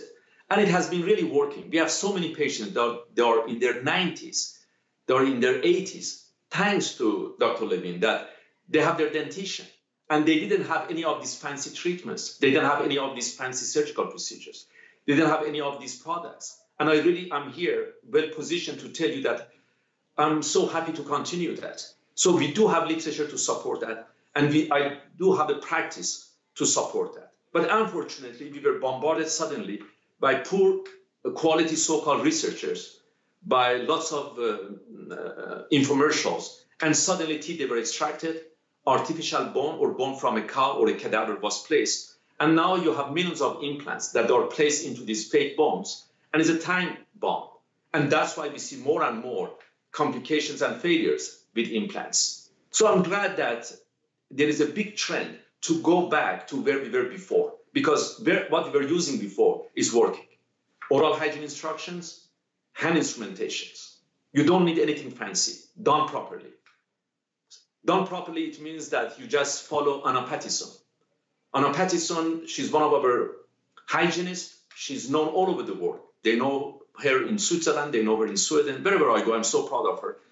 I worked with her department for many years when I was at USC. And if you apply instrumentation the way that she was using, and iodine irrigation, and Dead Sea salt, oral hygiene, it's just wonderful, the outcome you get. Another big debate, and I even saw this debate, two brothers who are implantologists. One would never place an implant on a smoker. Another one says, the smokers need doctors too. COVID-19, we saw at first when it came out in March that smoking was a bad deal, and then a lot of researchers said it's really not that significant. How do you view smoking as would you place an implant in a smoker? And do you think that smoker is that's a condition that's going to help them get COVID-19? No, I would use it for a smoker. I would use it. And you would place an implant in a smoker? Yeah, absolutely. And smoking we go through the whole educational part with our patients. Many times it's very difficult for them to stop it. Many times it's very difficult. And also literature, which is not young anymore, old literature, shows that if they don't change their mind, they continue to smoke, you should not deprive them from implant placement. And I know that when I was in Brussels, a part of my study was done in a hospital, Erasmus Hospital, and we had lots of patients next to Gothenburg. That was the second center that implant dentistry Brandemark system they initiated that. And we had many patients that they were smokers. And they had these famous 4 implants and hybrid with a significant distal extension. So of course, we have to encourage them to stop it, but I don't deprive them from implant placement because they continue to smoke. Well, Italy had a big outbreak. That's a country that smokes a lot. And my joke in China when I'm in China is that the restaurant has the smoking section and the chain smoking section. So back to COVID, where do you see smoking playing in on catching COVID when you see such diverse behaviors of smoking? Well, COVID is going to target specifically lung. That's really the target. I mean and I'm sure that people that are smokers, they know that. They have heard enough. Cardiovascular disease, breathing problem, cancer, and now a virus that can target your lung. It's really up to them to make the decision. But definitely it's a risk factor, no question about that. You're so you're so brave. I love people that just have freedom of speech. I mean, you if you believe it, you'll say it. So I don't mean to be throwing you under a bus asking these questions, but the pinhole surgical technique. Some other people tried a different technique that they thought was kind of the same, and there was actually people fighting over the use of the name. I mean, it's like a proprietary. Well, what is your thoughts on the pinhole surgical technique, and is it so unique that it really is a patentable, copyrighted technique, or what are your thoughts on that? No, there is nothing new about that. If you go back to decades ago, in oral surgery, it was used, especially, I think, by Dr. Mulmans years ago in Flemish countries, that they would get a small access to inject HA particles. So to get a small access to raise the flap without raising the flap from the coronal part, and then to insert something is nothing new. So you're where were you born in Tehran? In Shiraz. Okay. So you probably know the inventor of MTA, Mohammed Toraj Binat, Tao bin, how do you say his name? Mohammed Torabinejad. Yeah. So he invented MTA. So I got to ask you what you thought of MTA. And my gosh, if you get him to come on the show, I mean that was amazing. There's so many rumors about that story. Some say that it was invented when he was sitting by his swimming pool and was watching the swimming pool maintenance man repair the wall of a swimming pool. And he said, what is that? It works underwater. And that's what MTA is. And I want to podcast him because that's a big story. You don't know what's bigger, the man or the myth, but did your buddy, do you know him? Is he your friend? And did he invent it? Drinking a gin and tonic by a swimming pool, watching the swimming pool repairman fix the pool. You know, Travi Nejad and myself, we have never met each other. One day, he called me and he said that he was writing a book and he wants me to write a chapter or two. And I accepted because I had heard only good things about him.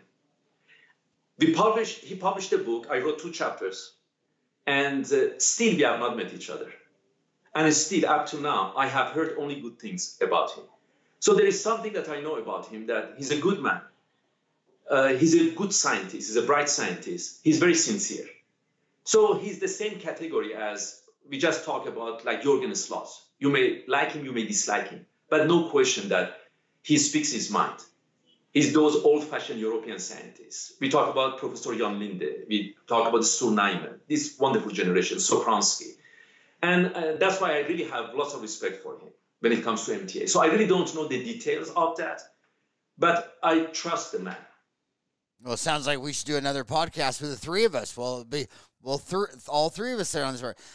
We have in wartime, they call weapons, these are dumb weapons that kills everyone, and these are specific weapons that kills exactly the one thing. Some people are using that analogy with mouthwash, that, you know, these people that switch with Listerine, you're killing just as many good bags, bug bags. It's an indiscriminate, dumb technique. What is your thoughts when you look at periodontal disease? A periodontist, Perry Radcliffe out here, he says that was the same story when he watched his swimming pool person put in chlorine and acid. He started chlorine dioxide, and it was called retardant, and then they changed the name to Chlorophyll or something like that. But what is your thoughts overall on mouthwashes for patients with periodontal disease? You know, we have to change our culture. Microbes are our best friends. Bacteria are our best friends. You and I, we have more than 100,000 viral elements in our DNA, viruses. And because of those viral elements, we don't die. You know, you should be surprised that human's body is not as strong. We are surrounded by billions and trillions of bacteria and viruses. But why we don't die? Why we do survive? One reason is that within our DNA is more than 100,000 viral elements. Now, when it comes to bacteria, the same thing. Your eyes are wet. Your mouth is wet, your ear. But why they don't get infected? Your first line of defense is not your immune system. Your first line of defense are these viruses and bacteria. They protect you. Like, for example, now on your skin, Howard, you have about 500 different species. They protect you. They are your friends. The same thing with your face. The same thing in your digestive system. For example, your serotonin. About 90% is made in your digestive system because of the microorganisms. Your dopamine, the same thing. Vitamin K, coagulation. If you deprive people from microbiome, you're going to hurt them. So our friends in Sweden, they made a mistake decades ago. They got involved with tremendous hygiene. Even when the baby was born, they would take the baby from mom to wash the baby immediately so that the baby doesn't get contaminated. What was the result? Increase in asthmatic patients, increase in immune diseases, increase in allergic reactions. And then they changed the policy. Now kids, they are given back to mom. They are contaminated by microbes of the mom. They play in parks. And so more and more, we are becoming familiar with this notion of microbiome. They are our friends. So you do not want to use a mouthwash that kills 99.9% of the microorganisms. That's the last thing you want to use. You don't want to kill your friends. A small number of microbes are really our enemies. And actually, they become our enemies because their numbers goes up. So we have to change our culture. Bacteria are our friends. Vitamin K, vitamins, coagulation, neurotransmitters are made by them. Your first line of defense are microorganisms. Within your immune system, DNA, one of your first lines of defense are viral elements. So we really have to change our culture. And I disagree with many of these mouthwashes. that they are using all these chemicals to so-called kill more than 99% of your bacteria. So you would stop using it? Absolutely. Yes. The waste of money. Speaking of waste of money, someone comes in, they're on 3-month recall, and when the hygienist, if she wants to full mouth probe and chart, you have to send in, a $20 an hour assistant to assist your $40 an hour hygienist. So it's always been, everyone asks every 3 months on Dental Town, how often do you have to probe and record?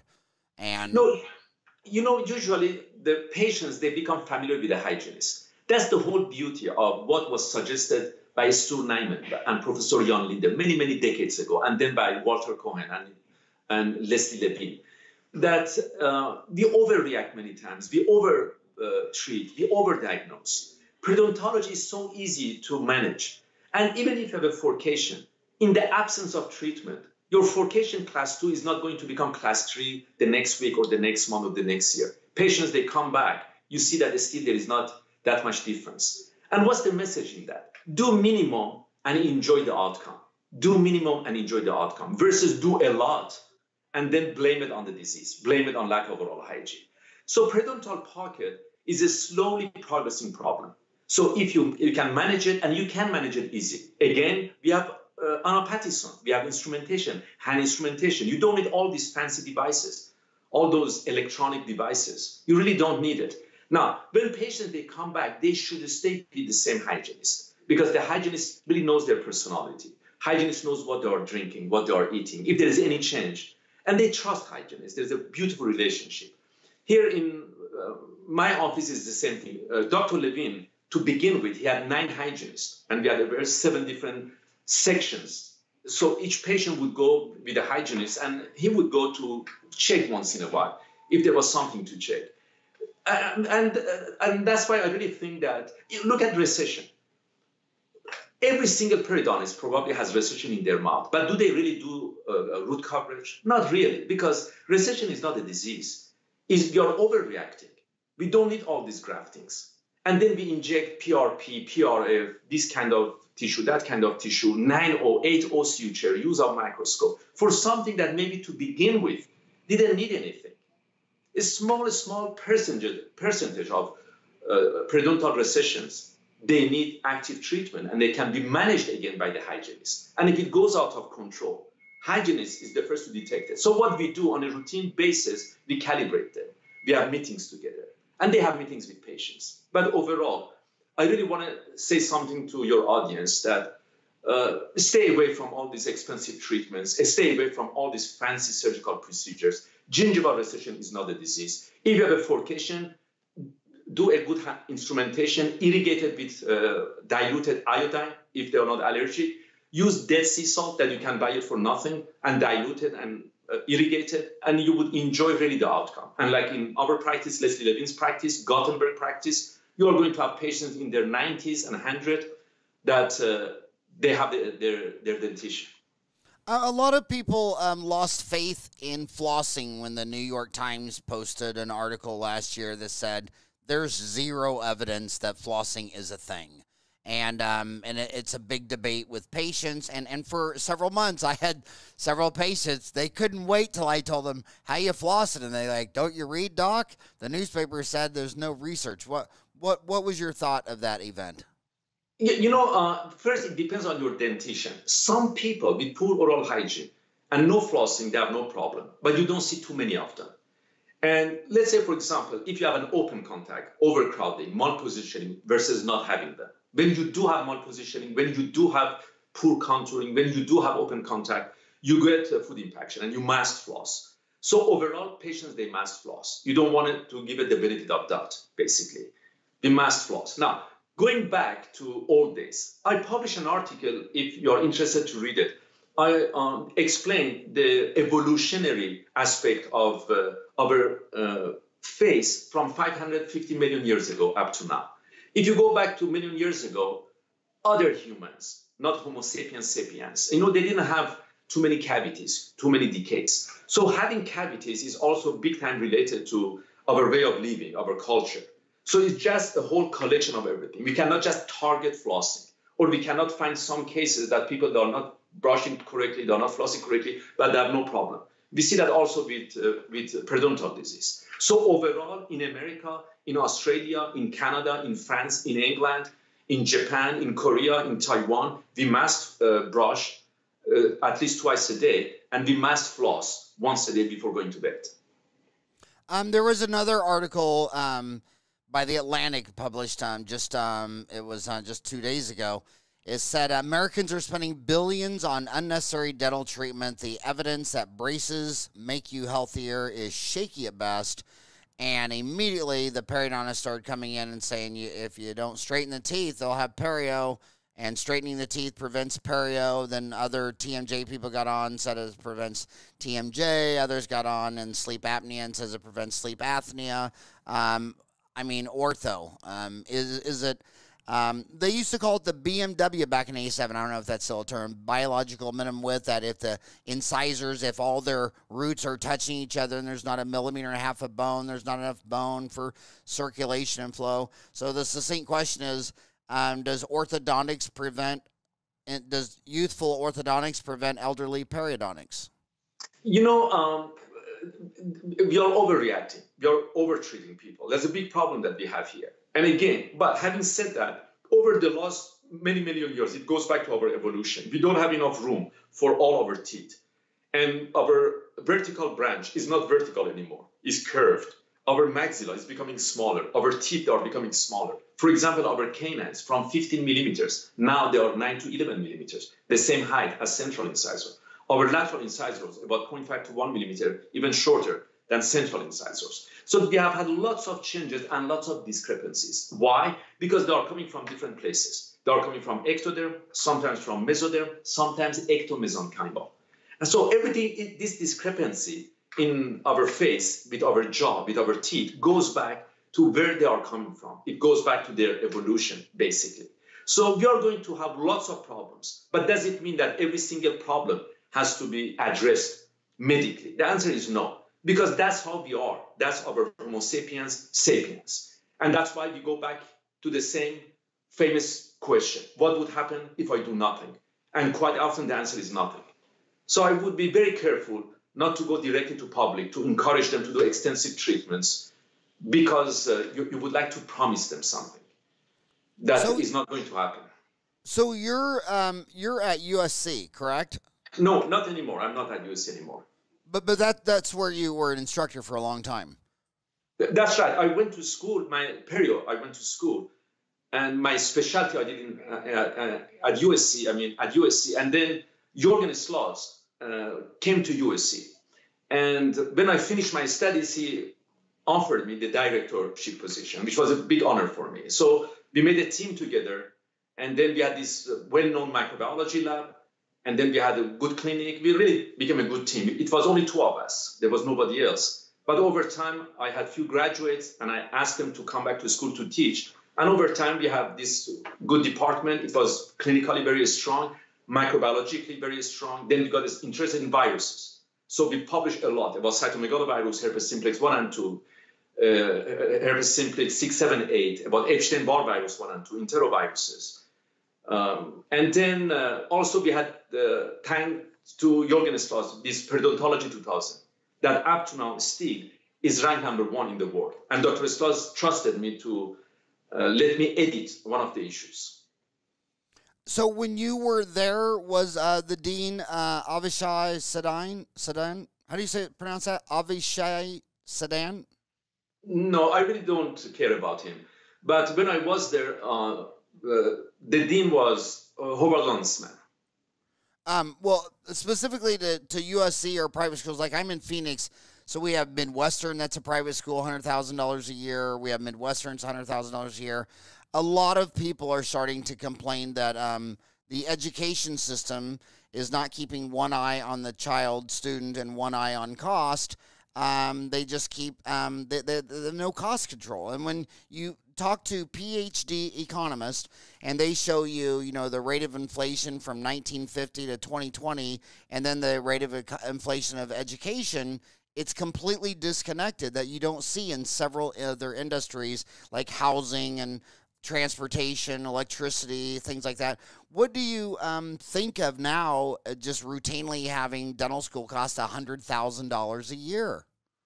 Well, one of the faculty was arrested by the FBI. What does it mean? I really don't know. The C department is shut down. There are lots of problems. Look at Singer. FBI is talking about Singer, about one of the biggest or the biggest educational scandal in the history of America. I mean, I leave it to you to see what is going on. Okay, you said they arrested, the FBI arrested Singer, S-I-N-G-E-R? Exactly, yeah. And what was the other name?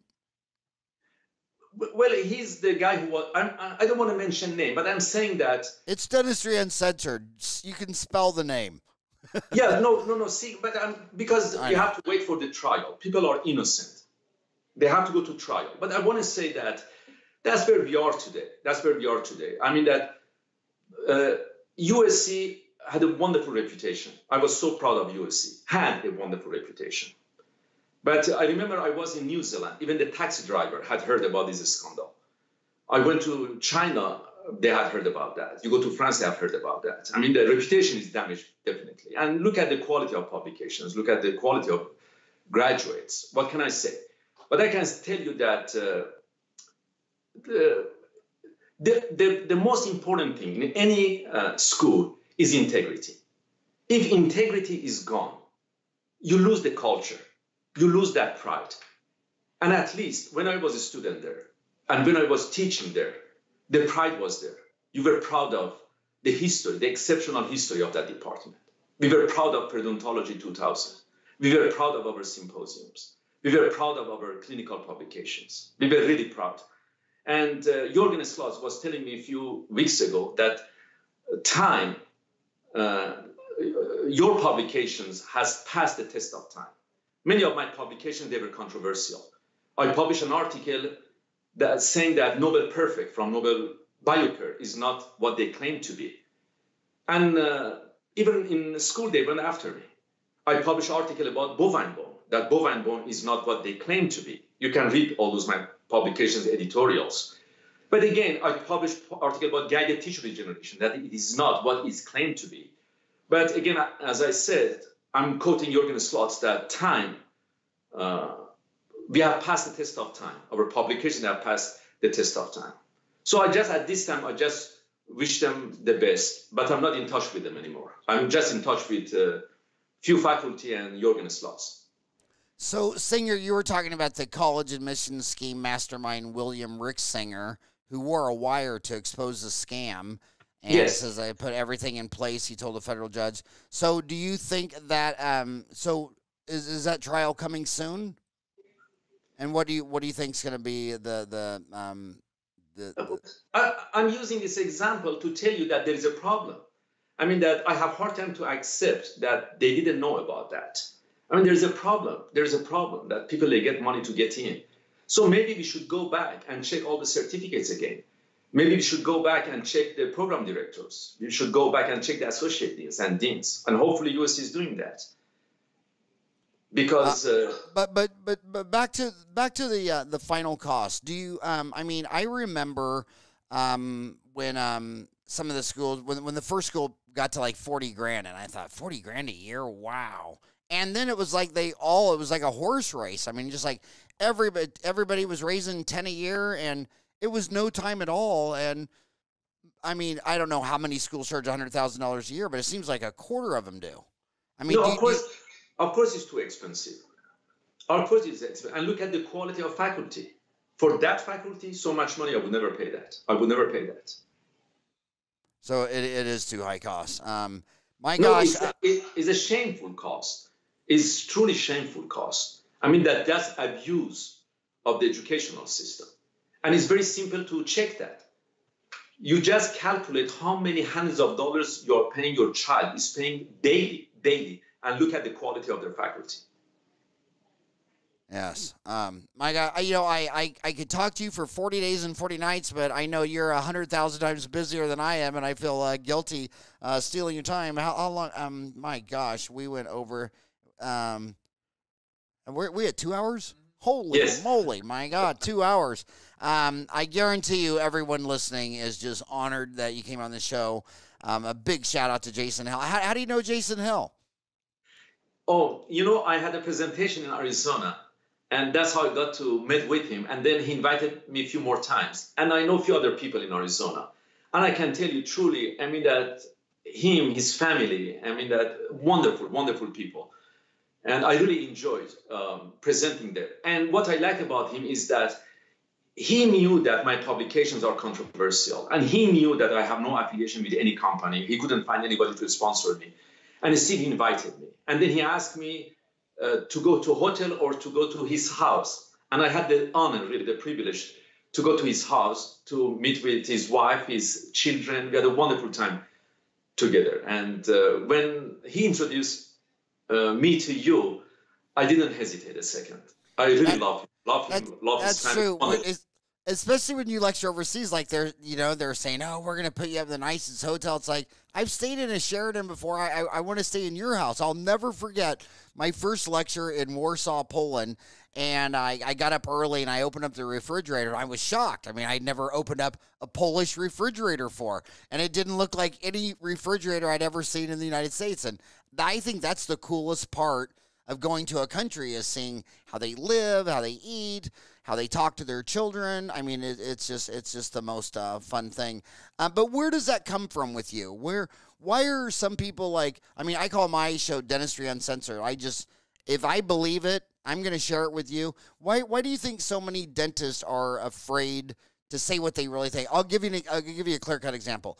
You'll go to a course and you'll listen to the lecture for 8 hours. Then that night you're at a bar and you ask him the same question and he just lets it rip the answer. And I'm like, well, why didn't you say that at the podium?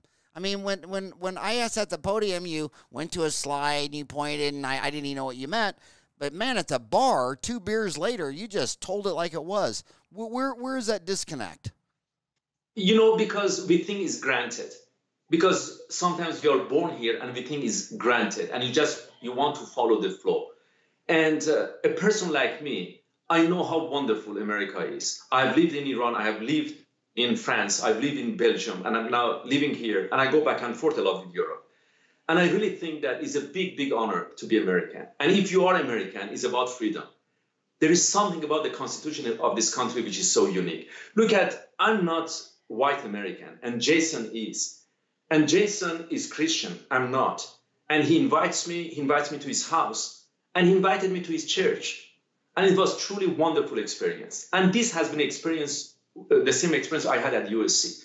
I get to USC, I'm a new graduate. Jorgen Slot is coming from Copenhagen, from Denmark. And he tells me, look, you are going to be the director. And I was so young. I was the youngest director in the history of USC. Not a single time I have experienced discrimination, a single time. This is the most wonderful country, really, I have lived in. This is the most wonderful country I've lived in. And don't think that is granted. And now I really feel that I have a responsibility. I will fight for this country if I have to. But there is something that I learned. This country is based on freedom and integrity. If you lose your integrity, your numbers are going to be like task force. Your numbers are going to be like the projection model. Your numbers are going to be like the World Health Organization. Your numbers are going to be like CDC. It's all about integrity. It's all about integrity. And if you look at Apple, if you look at Boeing, why they are so successful? If you look at Elon Musk, because there is accountability. Because there is freedom of expression, but there is accountability. You better do it. You better deliver. Otherwise, they will fire you. They don't mess with you. Look at the artificial intelligence. I have done a few programs with one of the scientists in artificial intelligence. And he was telling me that there are about 500 PhD in Malibu, not too far from where I am. And he said they have absolutely no forgiveness. If I made the slightest mistake, they will fire me. They have no mistake. So America is this whole beautiful combination, professionalism. You can be Buzz Aldrin. 50 years ago, you land on moon on time. You are Gore Vidal. You speak your mind. And that's what I learned from him as well. We really had a wonderful time. He was inviting me to his house for dinner.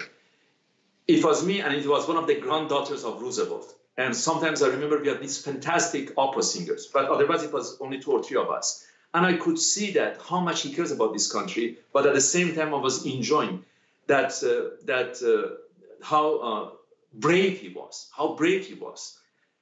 And one day he told me, look, I'm going to England to give a talk in a parliament. And he went there and he had a standing ovation. And then he gave a talk in Thailand. King of Thailand invited him. And then he was giving talk for other countries, completely the opposite. He was going everywhere. And that's really something that you see in this country, this professionalism, to dare, to be brave, but to be protected at the same time. Nobody can touch you. Nobody can touch you, except if you do something illegal, they can go after you. But me personally, this is really my experience. To me, this country is not a racist country. I'm brown. I have not a single time I've experienced that. I've been invited by the biggest organizations of this country. Not a single time. They told me, is there a question you want me to ask you or not to ask you? That's wonderful, really wonderful people. Yourself, you contacted me, you told me that you're going to meet at 10 o'clock and you can ask me anything you like. And we have to be really grateful. It's not granted. It's not granted. And you can lose it overnight. Let me tell you, you can lose it overnight. One generation, it takes only one generation to lose it. And the most important thing to do for America is to invest on education. I'm not at USC anymore, but let me tell you something, people at USC. Integrity is the name of the game. Integrity. If you lose that integrity, you will continue to go down. Last but not least, kind of a joke. My Iranian friends say that when someone refers to them as Persian versus Iranian, they're too politically afraid to say Iranian. So is it politically correct to call you a Persian because they're afraid of saying Iranian? Look, I'm in Beverly Hills, right? I have lots of well-known people here as patients. It really doesn't matter. I have never experienced anything negative. I really mean it. Not a single time. You call me Iranian, you call me Persian. I'm not. And I have a whole range from dark skin to light skin. I mean that I have the whole range from people in Hollywood, people in industry, people in Washington. I mean, I have not really experienced that. And of course, we have big points. Every country has big points. But overall, this is a country that we must celebrate. This is a country that we must be loyal to its constitution. This is really a country that we have to be so proud of this country. It's just unbelievable. It's just unbelievable. And all the time, every day, I look at myself in the mirror. I said, look, I'm going to this Beverly, this fancy place. I was a director here. I was advising the minister in Italy. I was editor-in-chief of a journal. Jürgen Stoss told me to be the editor of Predontology 2000. I have edited a few journals in France. I have never experienced anything. And that's really something that in Western countries, we have to protect it. We must protect it. That's our responsibility. Have you ever... yeah, I mean, this is a great country. I mean, there's only one country I've ever lectured in out of about 50 that I thought, I think I might have rather stayed there, but that was Sydney, Australia, and my brother lives there. But I don't think if my brother didn't live there, but yeah, it's still a great country. And that's why I tell Americans, some of the young kids I've talked to, they want to move to Canada. And I said, well, you don't give up on America. I mean, humans are 1 million years old. 120 billion of them died. Stay here and make it better. I mean, if there's a problem, fix it. Don't run and hide. But absolutely. For you to give me and my homies 2 hours of your time, what a treat. If you ever want to come back or any of your other friends want to come on, I mean, I look at your website. What website should they go to learn more about you? Is it Beverly Hills PerioImplant.com? No. If they go to Medline or Public Medical Library and check my publications. Right. PubMed. That's the best one. And then, that's where you have 84 publications? Yes. I wasn't going to post mine on Medline until I had 100, so I'm still waiting until I get 100. Okay. Then I'm going to post them all at once. And Howard, if you let me, I just finished a documentary that hopefully is going to come out soon. And it's called Race. And I explain why race has no biologic basis. And briefly, I'm going to explain that in 5 minutes, if you allow me. That if you look at, for example, President Obama, his mom is from Kansas, white. And his grandfather are from Europe, white. And his father is from Kenya. Now, your mother gives you more DNA than your father. It's a mistake that we say 50-50. The reality is that your DNA, mostly, more DNA is coming from mother. And the energy, the power plant of your cells are coming from your mother. And the sexual cell of the mother is 100,000 times bigger than the sperm of father. But also 9 months, you are going to be inside your mom. But why we call him the first president of black race? Now, if you look at Tiger Woods is Native American from father's side and Chinese. And from mother's side is from Thailand and Dutch. Thailand, Dutch, and Chinese. So why we don't call him the first Chinese golf champion? It's very interesting. The father's side, Chinese. The mother's side, Thailand and Chinese and Dutch. But we call him the first black race golf champion. So hopefully we are not going to fall in the prison of our eyes anymore. Our hearts are red, our bones are white, our brain is grayish white, but we keep looking at our skin. Race has no biological races. Today, all over the earth, we have only one race, and that's Homo sapiens sapiens. This word has 3 sections, Homo sapiens sapiens. The last one in biology relates to race, or the French people, they call it la race. So if they ask you what your race is sapiens. I'm black, I'm white, I'm red, I'm yellow, they're all wrong. They have no scientific basis. It's true. I was born in Kansas, and I can tell you that being born in Kansas, it was very confusing to my family, everyone, that he never even mentioned his mother born in Kansas. I mean, even when he was talking to people in Kansas, I don't know anyone that I'm aware of that could go 8 years and all those speeches and never mention his mother. Why do you think that was? No, I don't know, but I just want to tell you that this documentary should come out. It's a nice documentary. It's a good film. I have a good team. I have a good crew. And hopefully I will inform you. Maybe your audience would like to watch it. But so that movie, what killed... Okay, well, are you talking about What Killed the Smile of Hatshepsut, a woman who was a pharaoh, short documentary? No, that's a documentary I did many years ago. I did a symposium with Gore Vidal, and we talk about ancient Egypt. And ancient Egypt, about 3,500 years ago, we have a pharaoh who is a woman. Hatshepsut is a woman. And she was wonderful in education, transportation, science. What she did is unbelievable. Just check Google Hatshepsut. So one day I decided to make a movie, and I told Gore Vidal that I don't have budget for that. And he told me it doesn't matter. What matters is this story. And I think there is a good story. So I made this short documentary, What Killed the Smile of Hatshepsut. It's a short documentary. And he was nice enough to come with me in few film festivals. So from a cinematography point of view, it's nothing really, it's nothing. But maybe there's a nice story. But the bottom line is that we are celebrating a woman who was the king of the kings, a woman who was a pharaoh, ancient Egypt, 3,500 years ago. We have about 7 women, pharaoh Egypt.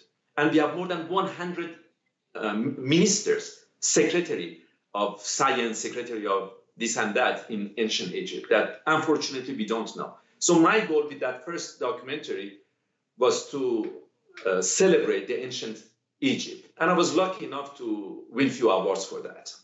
And they can watch it on my NowzariSymposium.com. But this one I'm talking about, the race, I just finished it. It's going to come out soon.